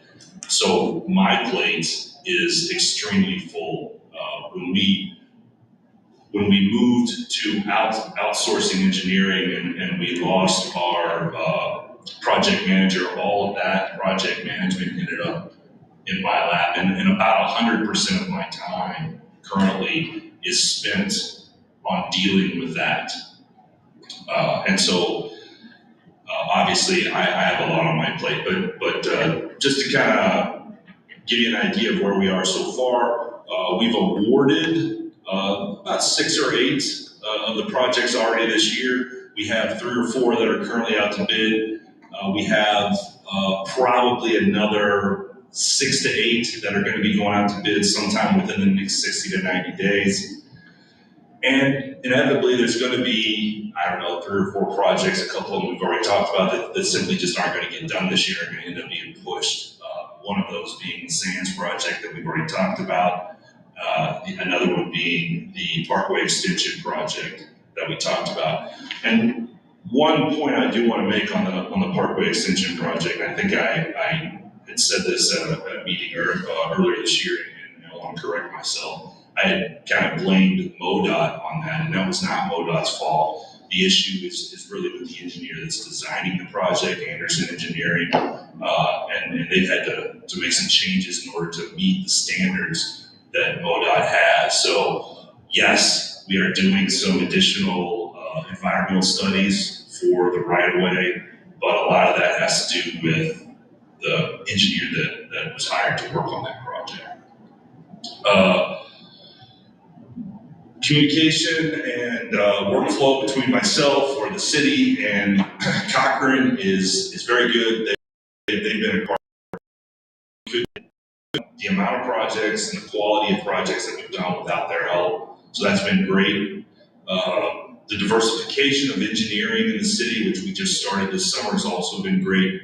We already have Bartlett and West working on the design, the plan approvals for Oasis and the construction inspection. We also already have another engineering group that is working on one of the station upgrades, the one that Kevin mentioned out at Tantera. And then we have a couple of other ones that are working on water and sewer projects here in the city, one of them being our local engineering firm, Miller Companies. So that's been a big positive. Having those additional engineering people at my disposal, at Kevin's disposal, has helped us kind of get some different perspectives, right? Just get some different ideas. Maybe there's more than one way to do things. So we've looked at that and I think that's a positive. The other thing I will point out, and I think this is super important, and I don't think we can say it enough, is this public works operations assessment that we have out to bid right now that Kevin brought up. If you consider this, I've been with the city for 20 years, and in the 20 years I've been here, I don't think we've been fully staffed in the sewer department more than 2 or 3 of those years. Something is going to have to change, as I think a lot of you guys have already said, and I really think that this assessment is going to help us identify exactly what that is. I think Kevin's right. I think we are going to need more staff. I don't know if it's 20 or 24. I don't know what it is, but that's one of the things that we're going to learn through that study. And I think that's going to be great for us. Another big one that Kevin brought up is the treatment plant. And when you have 3 wells and you can only use one of them, that's an issue. And so I think that is going to be huge for us. So that's all I have. I'm happy to answer any questions you may have. So the one question I have is where we at on engineering, the city engineer posting? Well, it's been posted out for a few weeks now. We have still only had 1 click, or 1 person, which didn't have any experience. So we boosted it, and I'm going to have a further conversation with the board on some other ideas I have, but that's not going to happen tonight. Have we posted it with salary yet? No, we're not. We're not. We are waiting. Hopefully, we'll have our compensation study back in, I'm hoping 2 weeks or less, and that might help us be correct. Do we know what salary is? But we're guessing based on what other cities and research, but our compensation study will do a true market value with a bigger range. This came by me, and maybe I was supposed to pass it on, so hopefully I didn't hold on to it. I should, but does anybody have why that passed around? I was just showing it to you. Okay. Because I know you had been interested in what other municipalities are paying for something like that. And it's just, it came across my desk and I thought it'd be interesting. So it is to validate some of the concerns that I had about the salary range. That's all I have, thank you. That seems totally home to me. Green, white. I have one question. So, I guess this is kind of two-part. Sands is improved, it's working better, right? It doesn't smell as bad over there, right? I really think we need to give it a couple more weeks, just to make sure here. I mean, yes, we've had some success since Memorial Day. We've got some hot days ahead of us. The blower is working that Kevin and his crew had installed right before Memorial Day. Before we jump to any conclusions or say that we've solved the problem, I really think we need a little bit more time. But right now, I've driven by there every day. I've stopped there. I've hung out at Andy's. I've called Andy's. I've talked to a lot of the people in the area, and I'm getting positive feedback. That's good. That's positive. Glad that's how we're looking at it. However, let's say that it doesn't. 2 weeks. And we're going to push this project off till next year. I don't think we can. If this doesn't work, if it goes right back to where it is and it stinks just as bad in 2 weeks, we can't wait until next meeting. Because whenever we voted to take your recommendation, which I agree with at the time, I just think that we can't go, well, gosh, we tried everything we can, now we gotta put this off until next year. I think at some point it has to be the most important thing. Well, I mean, two things, Alderman Hoffman. Number one, I'm happy to bid it out a lot sooner if that's what the board directs me to do, and that's what Gina directs me to do. The reason why I don't want to bid it out is because I don't think we're going to get a fair bid right now. So I'm looking out for the city's coffers from that standpoint. If you guys think that that's not as important and you want me to go ahead and bid it out, I'm happy to do so. Second part of that is this: Kevin and I are looking under every rock to try and figure out ways to improve odor controls at multiple locations in the city. To that end, we've set up a meeting this Friday with a third-party odor control company to just bounce some ideas off of them, see what they have to say. Is there anything that we haven't tried that might be something that we can do? Maybe we go back to, maybe we do a hybrid, maybe we go back to chemicals. I know you weren't on the board at the time, sir, but the rest of you were, and I think you remember that in 2019, I told you we were gonna try and find another solution. In 2019, we spent $385,000 on chemicals. And for what it's worth, I never got a single complaint from a couple of key stations during that time period. But the direction I had at that time was, we can't spend $385,000 on chemicals every year. So this is the direction that we went in. We've had some unfortunate situations that nobody could have guessed were going to happen that have kind of derailed some of that. But we're doing the best we can. And we serve it at your all's request. If that's what you want to do, we're happy to do it. What I've heard, what I believe myself, I know I appreciate you guys. I know it's a nightmare, and yes, I did go back and ask around about, well, how it wasn't like this 5 years ago. It wasn't. But if that worked then, if this doesn't work, we're doing now, I think we have to have every option on the table, including reapproaching this from our side. I think that everything has to be on the table to get this fixed right away. Just my opinion. Like, the plans are sitting on all that needs to happen with the plans is I need to change the date on the advertisement. So I can have that back out to bid. That's what the board wants. Hold off one thing. The board can direct staff as a group. So if you want to talk to Mike offline about pros and cons of bidding, let's do that outside this meeting instead of doing. I have an idea, but I will share. Get with Mike and Kevin together offline because it's not. I wasn't meaning to get it that far down. I just wanted to express that from my position, this should be priority. That's all I have. Okay. You guys don't mind? Todd? My turn. Good. I promised Cole I would try to get him out of here by midnight. That was not early enough. Okay, I'll go through the law enforcement first. Our accomplishments, we fully implemented the department's body worn camera program. We were able to hire our police analyst, and he's up and running and doing great things for us. We hired 2 police recruits. They both completed FTO and are working out on their own, doing well. With the help of Mayor Harmison and Mike Welty, we were able to secure funds from Camden County for the ARPA grant to replace our in-car laptops, as well as a second grant to complete issuing every police officer a laptop.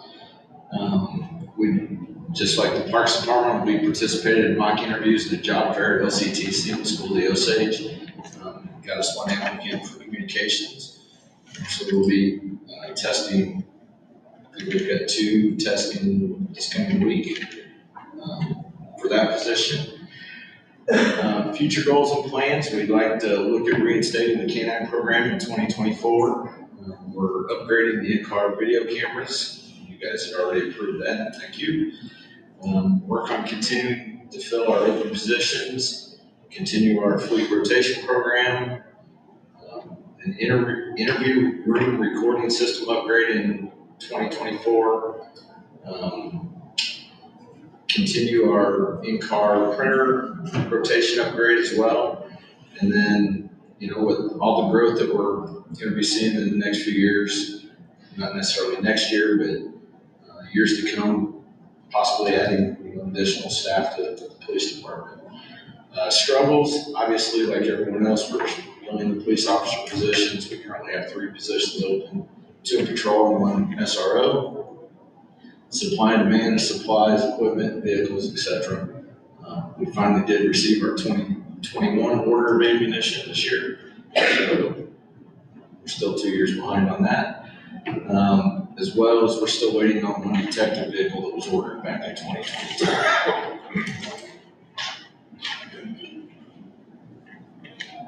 Another struggle is destruction of our items in our evidence room. We're running out of space. Part of that's due to being a combined job duty with our records clerk until we get that position filled, as well as our destruction orders have to come from the courts. So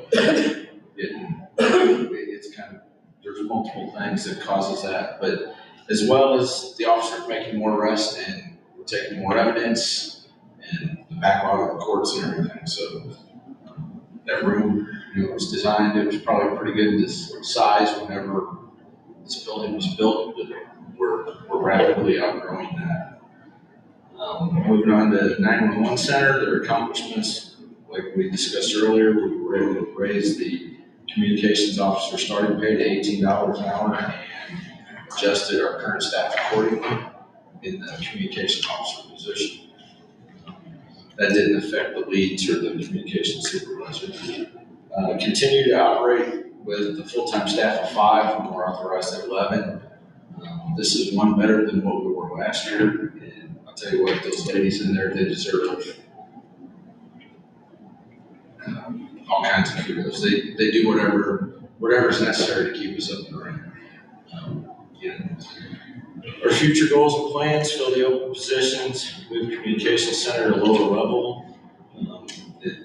That's been discussed for several years. There's some other reasons that I won't get into tonight that we're kind of wanting to move that forward. This isn't actually we may discuss it 2024, maybe a little bit further down the road.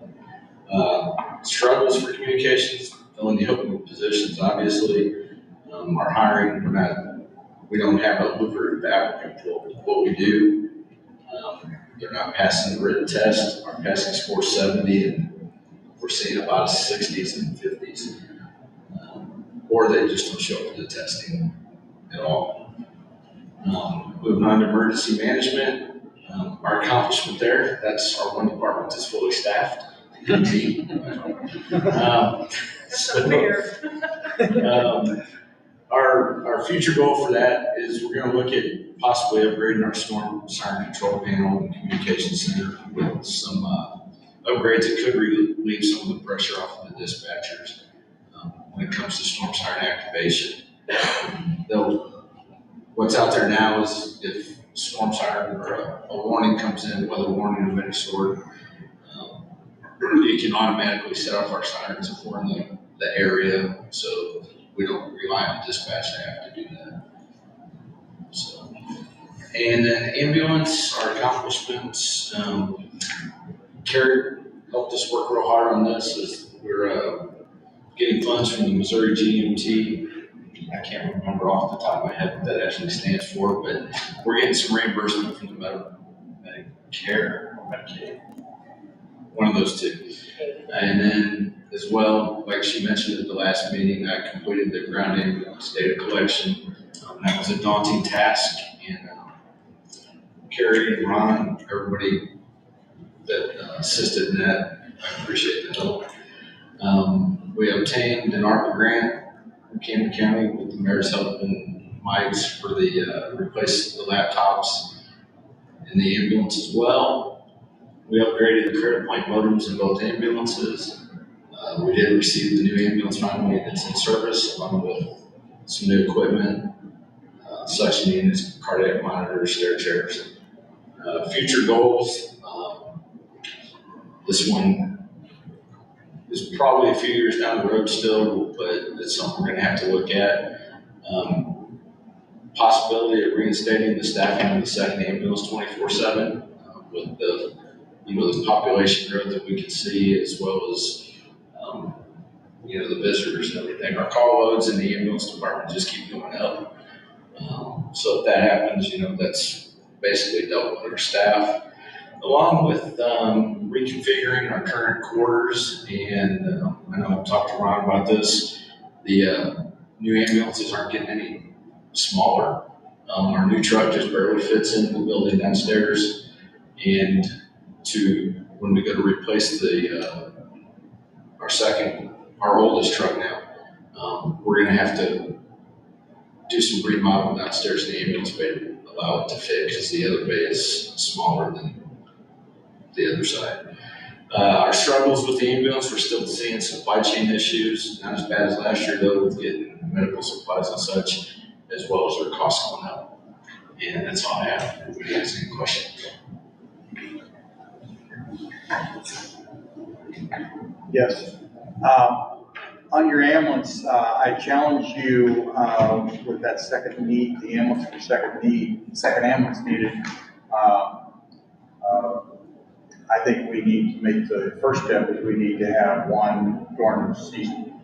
I think we need to look at staffing one now. I don't know if the second unit, that you're gonna have two ambulances running and set out the old one getting a lot more miles on it, but that's, no matter what, we're gonna need another, we're gonna need to, but I would look at, I can see us getting a unit, during the summer months, even to the point of on the weekends, This past holiday weekend, we did a second truck on 12-hour shifts on Saturday and Sunday. Of course, that's gonna mean that, that second ambulance is gonna have to be replaced. We need to be getting that third for the backup. The other thing is I have concerns about your 911 people, and again, I'm gonna ask, so I have solutions, other than we need to start thinking about this and getting that staff, because we're gonna burn them out. They're borrowed time now. Yeah. We know that. So we are working with some other agencies, looking at some options. I know you and I talked about some of those. I'm going to share that with the rest of the board at our breakout time. I think that's all I had. All right, that concludes our session. Any other comments? Have a motion to adjourn. And let's stay here for a while. Alderman Ross, do I have a second? I have a second. Alderman Hoffman, all those in favor? Aye. Thank you, everybody.